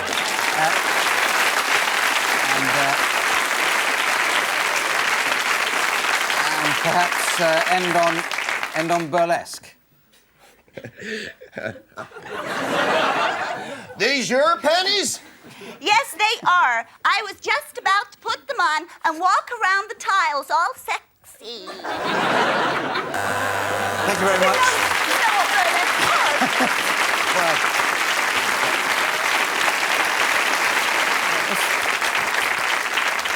Burlesque is just like Burr Lives, only funnier. Anyway, right, I say 9 points each for you there on that one. And we move along to John and Tony, if you step forward. So we need a few more suggestions, please, of... Farce, okay. 1960s Michael Caine film. 1960s Michael Caine. Shakespeare, right, Shakespeare. James Bond. Children's television James Bond. I think that'll have to be a combined one, I think. Bearded Collie. Bearded Collie.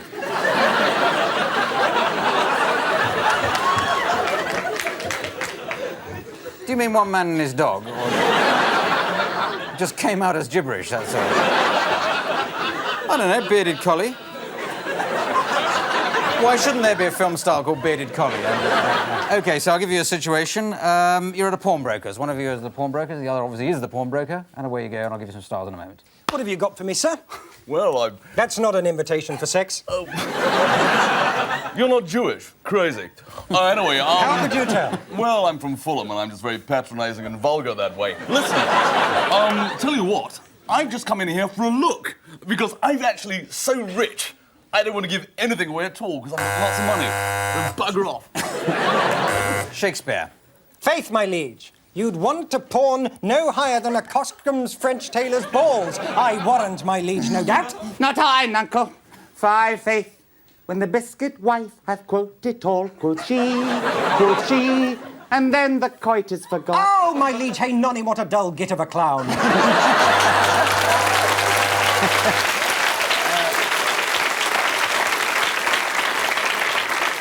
1960s Michael Caine. You're out again, Jack.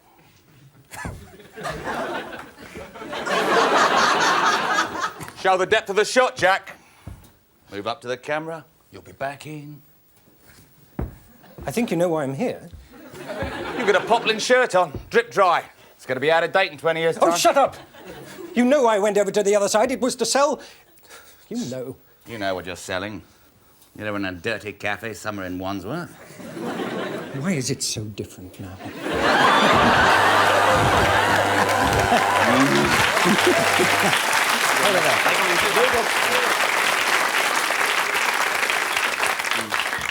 Bearded Collie. Hello, I'm Bearded Collie. I'm Bearded Collie. My real name's Colin, but I've got a beard and I think Cole's a bit boring. And this is me Collie. Collie with his collie. Hello. James Bond. James Bond. Not so fast, Mr. So-called pawnbroker. Oh, I can't do that. You can do it if you like, but it won't help you escape. Oh, that's right, Mr. Bond. Thank you for reminding me. We are in a pawnbroker's, aren't we? You've noticed that I have no tie on. I've got one of those sort of Chinesey, done-up tight jackets that Charles Grey wears. Let the girl... I'm not Blofeld. I'm not Blofeld. I'm just somebody with a lot of black hair combed back, and because I'm Chinese, I can be killed off very early. You think you're the villain? Well, you're not. Hang on a minute. I didn't know that Johnny Morris was in this film. Thank you very much. Let's end on that.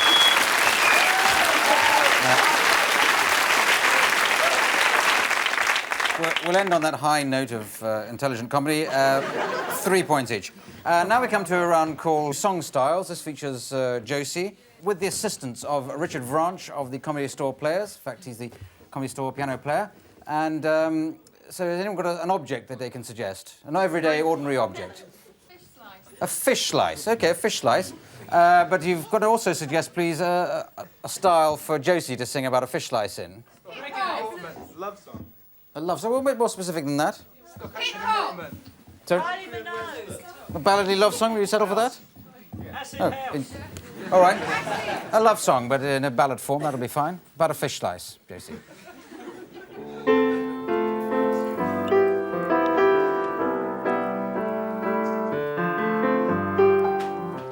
All on my own, life's not been good, but with you I feel so nice.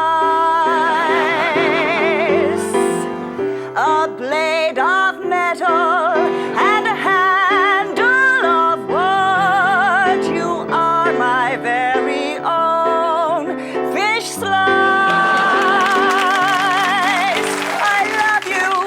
I love you, down to my very bones. When you bone out the fish, it's my only wish that you're gonna stay a slicer and be nicer to me. Hello, Josie. I could do that if only I had the time. Now we go on to the next round, which is called the World's Worst, involving all 4 people. So if you'd like to step forward on the World's Worst step, and they've got to pretend to be the world's worst person, world's worst people to be arriving at a party.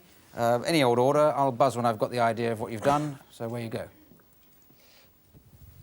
Hello, this is a fancy dress party. I've come as Charles Manson. God, you must have given me the wrong address. It took me 3.5 hours to find the place. Sorry I'm late. I've just been to my solicitors. Do you know my mortgage rate? I've just written... Hi, Jack. Rocky Mountain High, and you bow. It's a good one, it's a good one. Do you want to see my impersonation of an elephant? Here goes, that's the first one.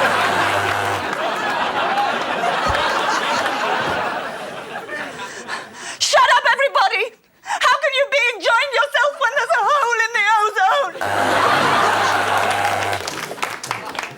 Hey, I think I ran over your German Shepherd outside. Red and white check tablecloths.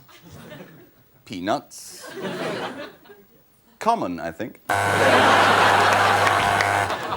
that is a funny party trick. Who's got a lighter? Here.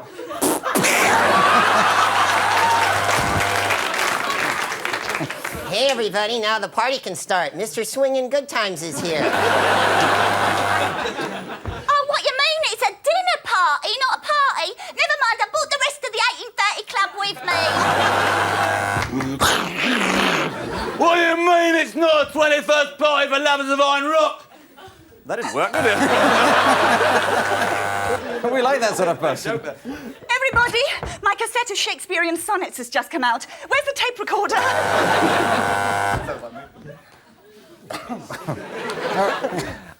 I just gathered you all here to say that because of me, you've all got gonorrhea! OK, thank you very much. Let's end it there. That's a fine selection.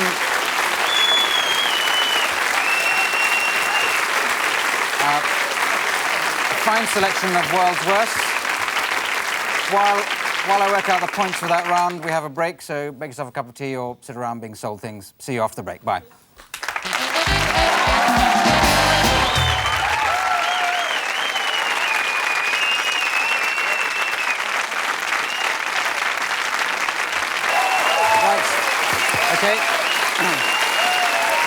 exciting news that no points at all have been awarded for that last game. We now move on to a game called Rap. This features all 4 contestants who'd like to come forward ready for this rap. We're going to start with John, work along the line, and they're going to just break into a rap with the help of a drum beat, but make up the rap about some general topic. Could somebody suggest a nice general topic for them to improvise? Cricket. The England cricket team. The England cricket team. They want a longer rap than that. I heard dental hygiene. That seems to be fairly... dental hygiene, so that gives you quite a lot. When the drum beat starts, start with you, John. Gotta floss those teeth, gotta floss those teeth. Go round inside, go down underneath. Go round on the top, go back to the bottom, and then you're just peculiar. Paul Daniels Magic Show, Terry and June, Sky Television. Oh no, I thought it was crap. It's rap. Sorry.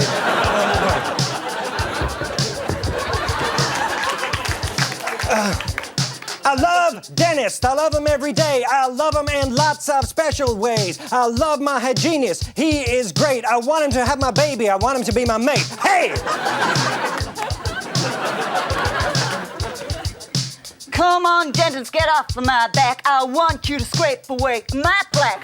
Come on now and hear me sing. I want you to make my mouth the bright thing. Do the bright thing.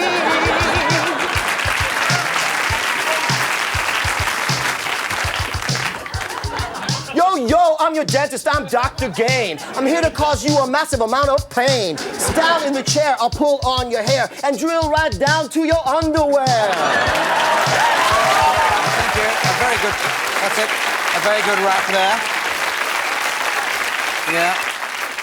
That's definitely the best rap we've done this series, so let's give it 49 points each. Very good. I think with the bonus points to Josie and Greg there for remembering the form. Extra 9 points. So now we come to a game called Party Quirks. This features the not inconsiderable talents of Tony Slattery pretending to be the host of a party. All the others will be the guests at a party, being allocated a particular type of quirk or tray. These have been suggested by members of the studio audience. So, Tony, if you'd like to come down and start improvising a party, the others go over there ready to come in as I ring the doorbell. Idea is for Tony to guess what these quirks or trays are. So away you go, Tony. Start improvising. I am so nervous about this party, I'm going to slip my wrist. Only joking, that's the extent of my nerves. That'll be the first guest. Hello, Greg. Hello, Hi. Tony. Hi. Wonderful to see you. Thank you. I brought some 3-in-1 oil. I hope you enjoy it. Well, let's go upstairs to the bedroom then. Ha ha ha ha. Ha ha ha ha ha ha ha ha. Oh, that nervous tick's not getting any better, is it? No, it certainly isn't. No. God, you're Mr. Personality. Go and have some food or something, or some drinks. Oh, your CD player's broken. Here, I'll fix it. What did you do? Just a little trick I learned in school. Ha ha ha ha ha. Oh, what a charming smile. Hello, Josie, how are you? Hello, Tony. Hey, say, you don't need these alcoholic drinks to get high. All you have to do is think nice thoughts and you can be up there. Up where? Up anything you like. I didn't mean it like that.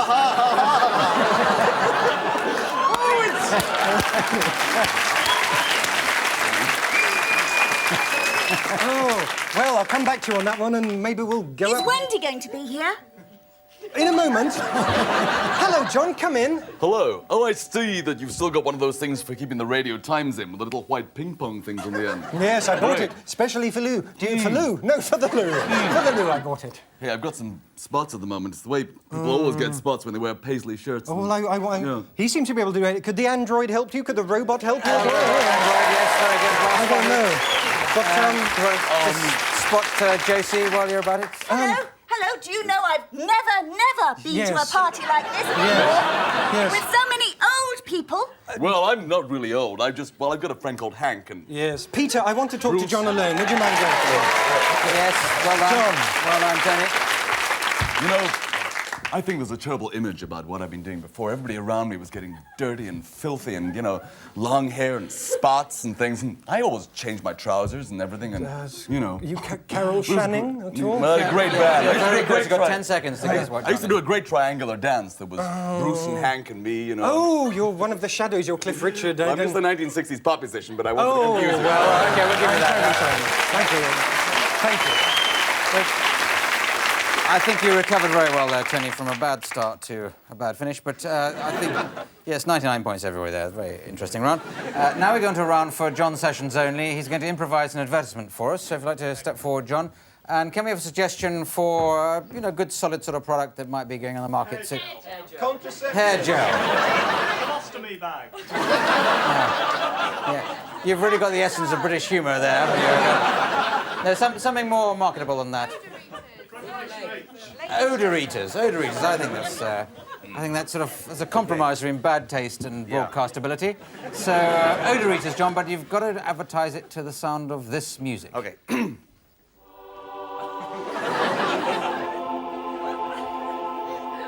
Hello, Wilkinson. Is this your first time in church? Yes, it is, Father. Oh, it's that sort of music. Do you know what it is to be a Catholic boy? I don't know. The new film by Pat O'Connor, Kill. All about a young lad who wants to have clean feet, starring an old guy with stubble. You want clean feet in this part of Ireland? You go back to the devil. You have clean feet in that part of Ireland. You go to hell. What am I going to do, Father? I got to do something with my feet. Chop them off. It's the best thing, unless you use Odour Eaters, starring John Lynch and Helen Mirren as the feet. Right. Very, very good, John, and 1.25 points to you for that. And we now go on to a round featuring everybody apart from John Sessions, and it's called American Musical. And the idea of that is that they'll be making up a musical based on the life of somebody here in the studio audience. So I'm going to go and find that somebody and find 3 things about them we can make into a musical. Let me come along here to this gentleman here in the jumper. What's your name, please? Charlie Thompson. I'm Charlie Thompson, right? I'll just call you And now, I want something nice happened to you in the last week. You got your name? Or the last 20 years. I mean, we've got all night. I went to see a film. You went to see a film. That's very good. See a film. Now, something you dislike that's ever happened to you. Dislike whatever happened to me. Yeah. You've been in a.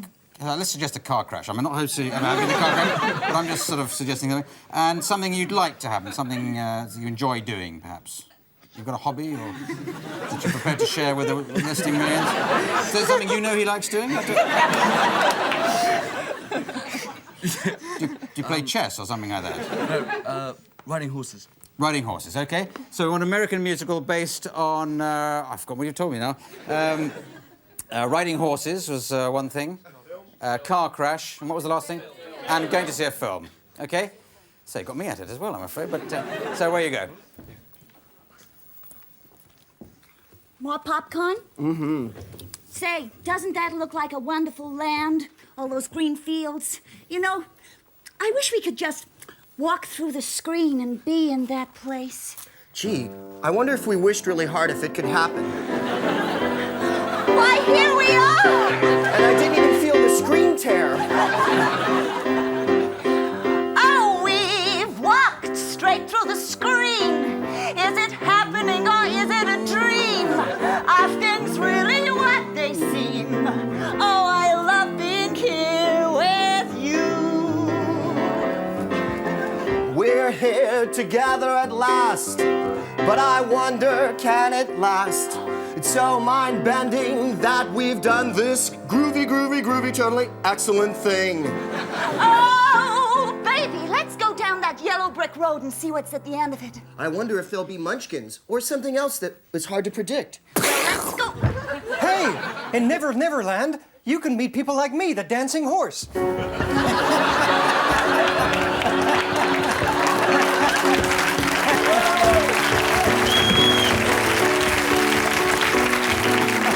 Oh,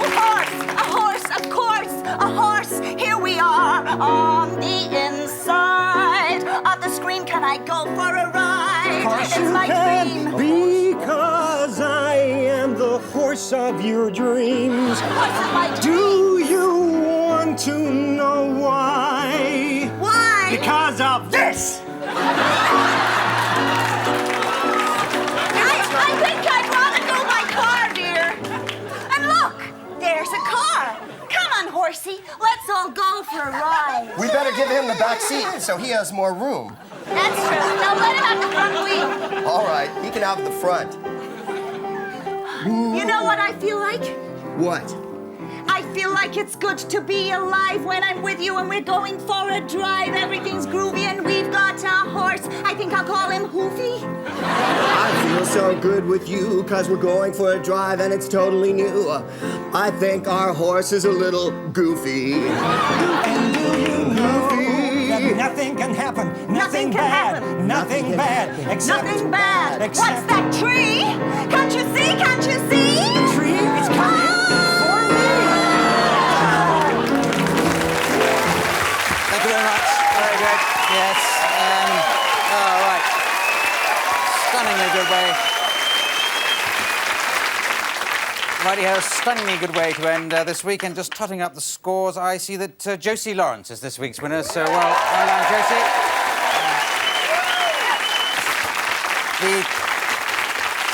The prize for winning, Josie, is to read the credits out in the style of my choosing. I'd like you to do it in the style of a school mom, Josie. So it just remains for me to thank Greg Proops, Josie Lawrence, Tony Slattery, John Sessions and Richard Vranch. This is me, Clive Anderson, saying good night. Good night.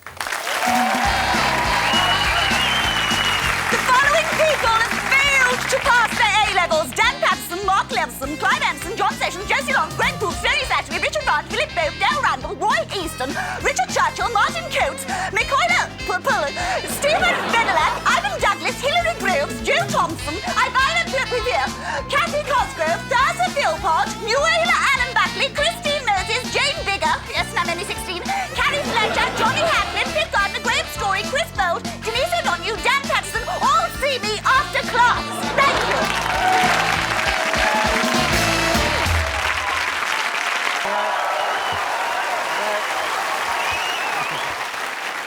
Okay. Right, hello and welcome to Whose Line Is It Anyway? Featuring this week the incredible Josie Lawrence of the Comedy Store Players, the inexplicable Paul Merton, also of the Comedy Store Players, then the totally inexcusable Tony Slattery, not of the Comedy Store Players, and finally the indescribable Mike McShane, who's probably never heard of the Comedy Store Players. Ladies and gentlemen, the contestants. Right. We start with a game called Authors, in which the contestants link up to tell a story. So if you'd like to come down here, ready? Each of them adopting the style of a famous author of their choosing. So, Josie, who have you chosen to adopt the style of? I'm going to do nursery rhymes. Nursery rhymes, are the many authors of nursery rhymes. Yes. Yes, jolly good. Paul? Yakashimo Okomo. Japanese writer. Japanese writer of the 17th century. Yes, I very rarely read anything else. Tony Slattery. The person who writes ITV continuity announcements. Right. Clearly a very highbrow show tonight. And Mike. Mark Twain.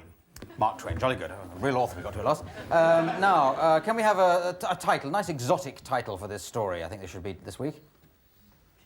Oh. More exotic than silence. Anyway, what was that? Day at the seaside. You regard that as very exotic, do you? Let's make it a day at the seaside in Singapore, having a Hungarian meal. That makes it nice and exotic. So, a day at the seaside in Singapore, having a Hungarian meal, starting with you, Josie. Little Polly sitting on the floor. She was at the seaside in Singapore. Little Polly did whatever she could feel. Then she went and had a Hungarian meal.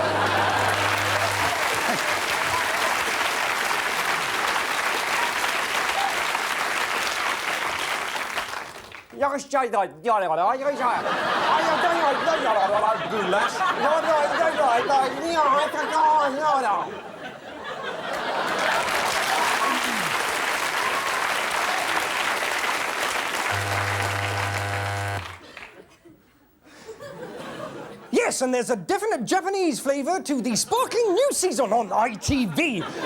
First off, we have the return of that lively sitcom, Not Between the Sheets, Vicar, I Got an Infection. Well, Huckleberry Finn went to the clinic for the infection, but unfortunately none of the doctors spoke his particular brand of homespun American English. So he went over to his friend Tom Sawyer and said, let's slaughter a pig and make some goulash.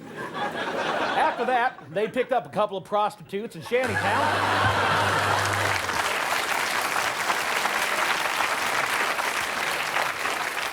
Oh, could I be in heaven or could I be in hell? I found a pixie in a seashell. Isn't it lovely? Isn't it cute? Let's go and take him to the prostitute.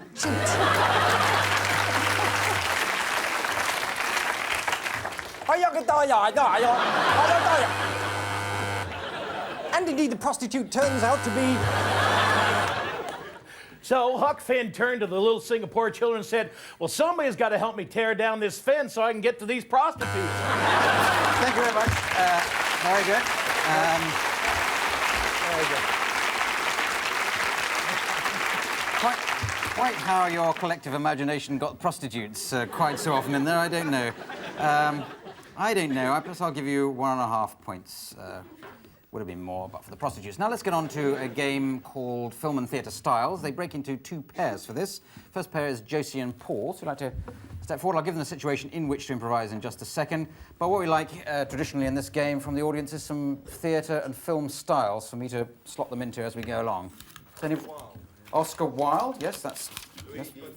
Sorry? 3D. Sorry, get away from that previous round anyway. Sorry? Billy Smart's Easter Special. Billy Smart's Easter Special, yeah. Sorry? Kung Fu. Kung Fu, yes, good. Stanford Bailey. Hang on, I thought we're just coming to an end there. You're all evening doing these. Now, your situation is you're playing Cinderella, meeting the fairy godmother for the scene when Cinderella wants to go to the ball. Okay, that's your scene. I'll give you some styles when we get into it.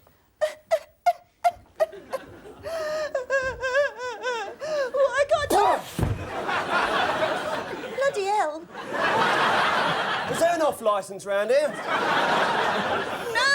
No one is here. Oh, no one is... Yeah, go on.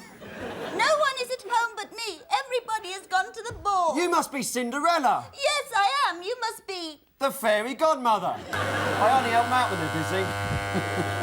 Kung Fu. Tell me, oh great fairy godmother, what must I do to get to Great Ball? Well, first of all, I will pick up this apple. You must grab it from my hand before it turns into a midnight coach and 4 horses. Oh, what's that over there? Where?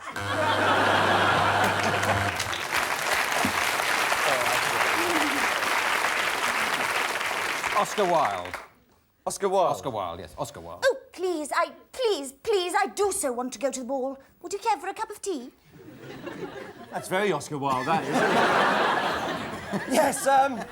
Yes, you can always judge a man by the way he drinks his tea. A man who drinks it with the handle facing towards him is necessarily a liberal. A man who drinks it out the cup is obviously mad. It's as though Oscar had walked in, wasn't it? Let's have something easier then. 3D. Oh, look, I'll make you a cup of tea. Here it is, I'm pouring it out now. This little mouse here, this will turn into a Palomino horse with a wave of my wand. Here it goes! I hope I can't stop it! I can't stop it!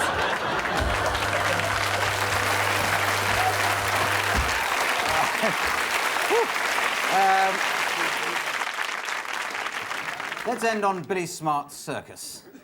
Oh, look. Yes? I want to go to the ball, but you know that teacup? Yes? Well, I've got a piece of bamboo here. Now, you hold that. Right. Make the Palomino horse walk a tightrope, that'll... Okay. Come on, Neddy. You can get arrested for this in some countries. Thank you very much, yes.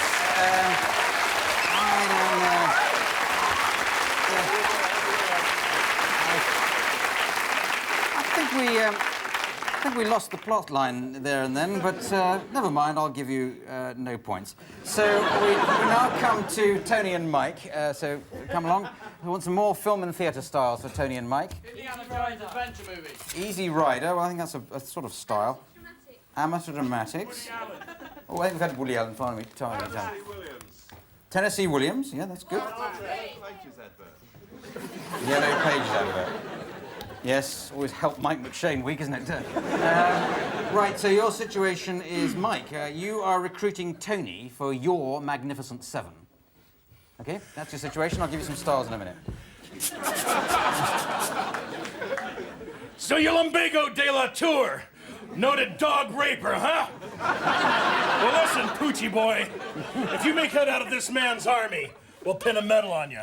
If we don't, we'll pin a bullet right there. Shut your face and put this collar on.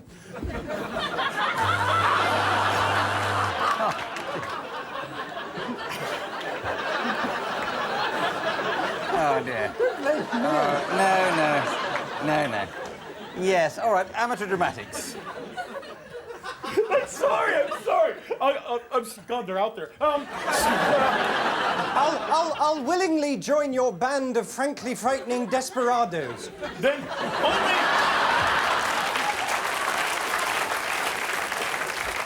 only a brave man with a heart and a head that can match his courage can join our army. Are you with me? I'm with you.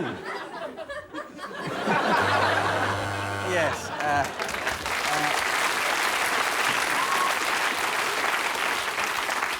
Easy Rider.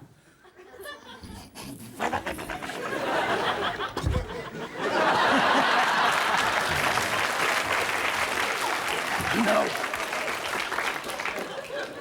You're taking on a tough deal. As soon as we cross the borders to Mexico, I want you to strap the kilos of marijuana to your back.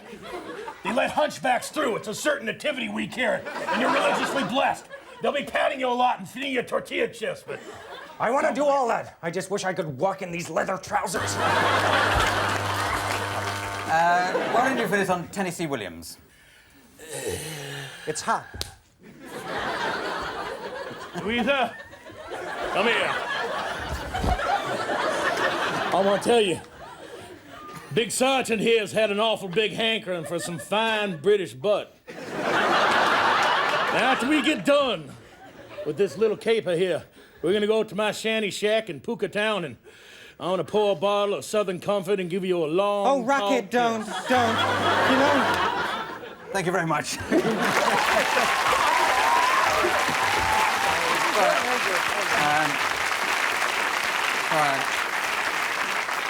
I'll give you a bonus 15 points each for interrupting all your jokes on that one with my buzzer. That's all right. Never mind. Let's go into a game now called Song Styles. So step forward, Mike McShane. He's going to make up a song on the spot with the assistance of Richard Ranch at the piano or one of the many other musical instruments there. So, but a song about a household object. Can somebody suggest a nice order? Ironing board. So what was that? Toaster. A toaster. Don't think we've done that before. No. So, a toilet seat. Sorry. So that's a word association you have with toaster. All right. How about a combination toaster toilet seat? Now we need a style, please, for... Oh, gospel. So you chorused it. There's a whole church meeting advocating gospel. So where you go, toaster, style of gospel. Everybody, I'd just like to testify a moment about a little appliance that means so much to me.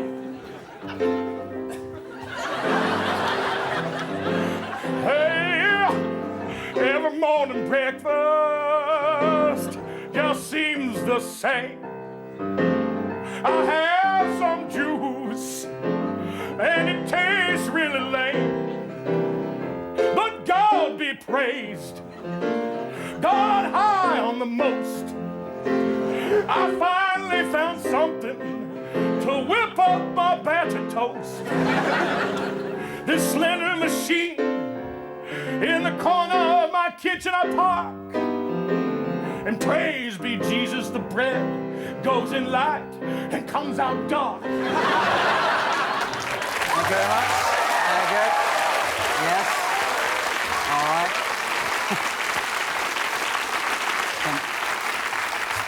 Step forward, Josie. She's got to sing about the same object, toaster, pop-up toaster, something like that, but a different style for her. Hillbilly.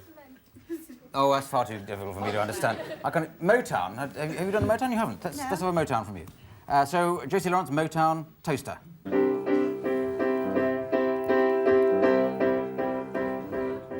Ooh, yeah. Oh, yeah.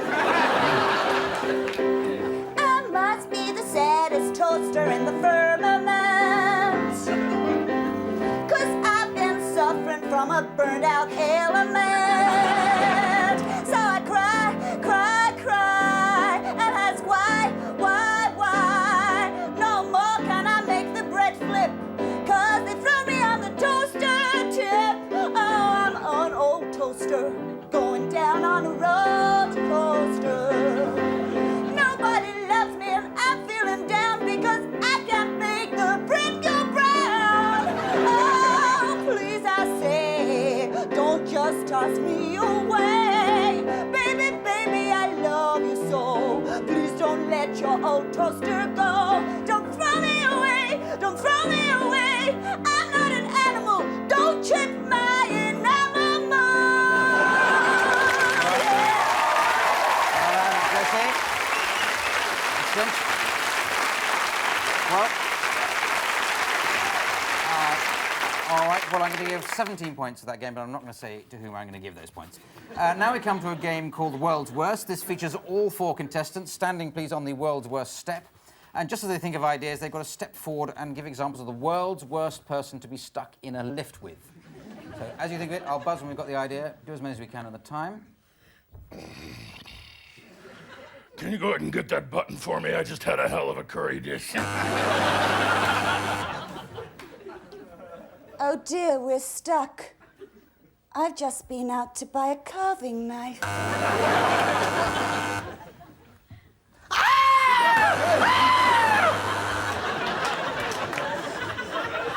Hello, my name's John Sessions.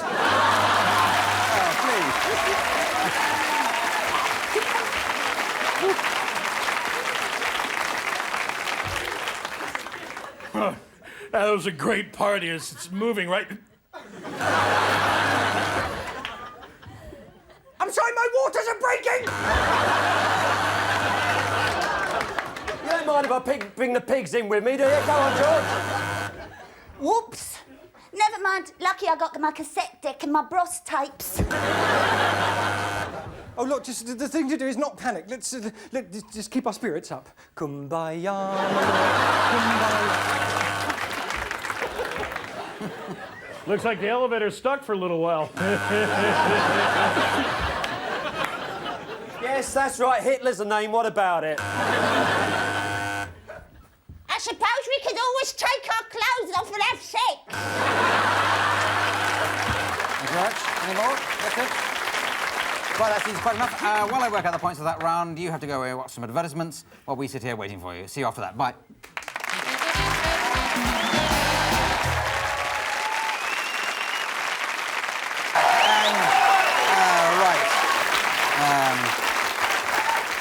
Well, with 93 points, everyone, that last game, we move on to a game called Party Quirks. This is going to feature Tony Slattery pretending to be the host of a party. The others will be guests. Each of them has been allocated. If they look in the envelope in front of each of them, there's a quirk, a style of behaviour that they have to portray, and Tony has to guess. Tony, you getting the party ready, are you? Yes, yes. I'm rather nervous. I've never staged to come as one of the Wooden Tops party, but I do. Hello, Paul. Come on in. Hello. Did you know that if you took the stomach of a whale, you could encompass it across the Empire State Building, it would reach as far as Pennsylvania? Yes, I did know that. It's odd, isn't it? Yes. Did you know that Cliff Richard, in a previous lifetime, was a Carmelite nun? I'm sorry, I'm falling asleep. Would you like to just have a twiglet or something? Well, you know that the word twiglet was invented in 1926 by Gustav Twiglet. I've got to... Yes. He was working on a plastic extrusion machine, a new type of Volkswagen, and twiglet was a nearby product of that. Yes. Do you know the Chinese word for twiglet means Excuse me, I must go and answer the door and then perhaps get a revolver and shoot you. Hello, come on in. Sorry, was this how you'd like me to speak to you? Not Anne Diamond, are you? Do you know that breakfast TV in this country began in 1985? Did it? Oh. Its audience figures now approximately are 1.5 million per day, although there is a drop down at 9:30 when it goes to 0.2 million. I'm sorry, if you're looking for his brain, you won't find it. The brain is one of the most interesting organs in the human body. Hello, Mike, come on in. Have you met... A wonderful year for Tony. Tony is dressed in a very beautiful blue suit with a rifle tie. Do you like Neanderthal woman here? Oh, yes, well, man, yes, we've got a The Neanderthal woman left. I made my way over and greeted the next guest. Yes. He shook my hand rather lamely. I'd be careful with him. Any Something guesses? Do you realise that handshakes into beds are a form of buying eggs across the counter? Oh, it's Desmond Morris or the Guinness Book of Records, or just very, very boring. Everyday conversations seem to include things about Desmond Morris, as the Daft Pratt kept going on about inextricable trivia. Oh, yeah. I think you've guessed, Paul. Well done. Thank you very much. It's a point. So you go now, Paul. You've been guessed, albeit by the wrong person. And you've got 3 seconds I to walked guess. over to the table. It was decorated in a fine white cloth. What is he doing, Tony? With glass bowls. You're a narrative which were full. storyteller. Narrative storyteller, yes.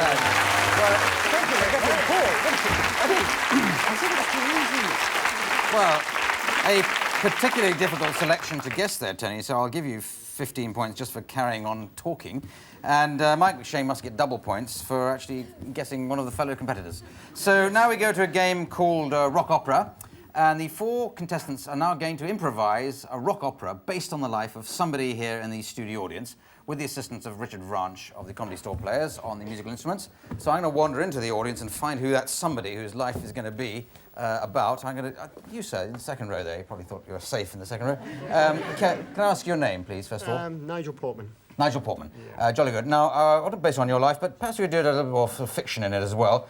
Is there a job that you'd like to do? If you didn't do the job you have already, I assume you've got one, but it's something you'd really love to do. I'm a carpenter and I'm happy doing that now. OK, we'll make it carpenter then, that's fine. So, OK, I thought I was being a bit imaginative there, but let's stick with carpentry. Is there a hobby that you like doing? I'd rather you didn't say carpentry, because it doesn't help the plot line along, you see. I like watching rugby. Which I Like watching rugby. So let's make it rugby and carpentry, right? Is there something that's happened to you in the last week or two, an interesting incident? Wish. Ever in your whole life? Wash the car yesterday. Wash the car, right. OK. So, where's the camera? Yes, so here we are. It's what we like is a rock opera based on these things, which is carpentry, washing the car, and rugby. Rock opera based on that, away you go.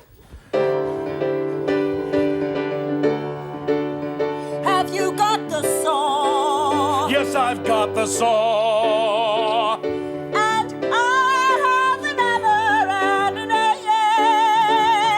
nail. Together we'll build a house. It won't be frail. Won't be frail.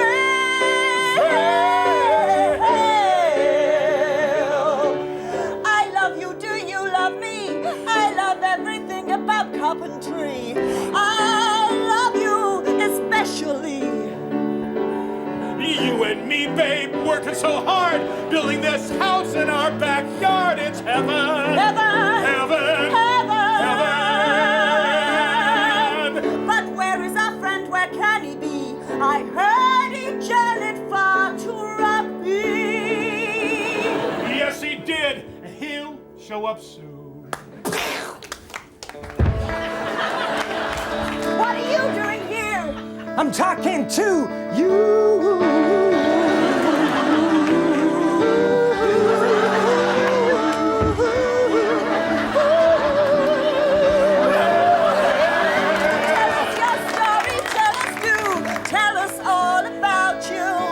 Rugby player, and I want you to see my balls. Look at those balls! What massive But you know, rugby is very far. You've obviously dirtied your car on the way. There is a man we know. He loves to wash cars so. He's got an enormous sponge. Yes, he's the sponge man. He's the sponge man. Here he comes. The sponge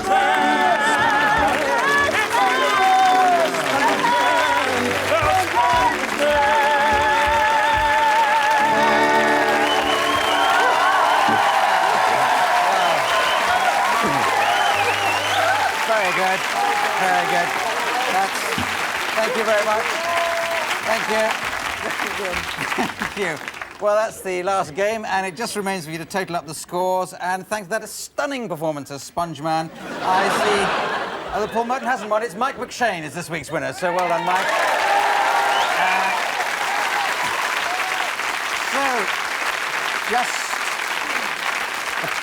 The prize for winning is to read the credits in a style of my choosing, so Mike has to read the credits as though he's just won an Oscar. So I'd like you to do it, please. So it just remains for me to thank Josie Lawrence, Paul Merton, Tony Slattery, Mike McShane, Richard Ranch at the piano, and the other instruments. It's me, Clive Anderson, saying good night. Good night. Who's glad to sit anyway? Well, it starred Clive Anderson, Josie Lawrence, Paul Merton, Tony Slattery. I have to thank them, because without them, I'd only be one really large guy on the stage. The vision mix of Peter Phillips, because I'm so good. I really don't get us out of the rut. Joe Thompson, the costume, she's fantastic. I loved her work in Blade Runner. There's the Philpott, it's fantastic too. Christy Moses, I'd like to thank my mother, Jane Bigger, Carrie Fletcher, my aunt, my uncle Johnny helping design people, the director, Chris Bowles, Denise Donnie, you like me, you really like me.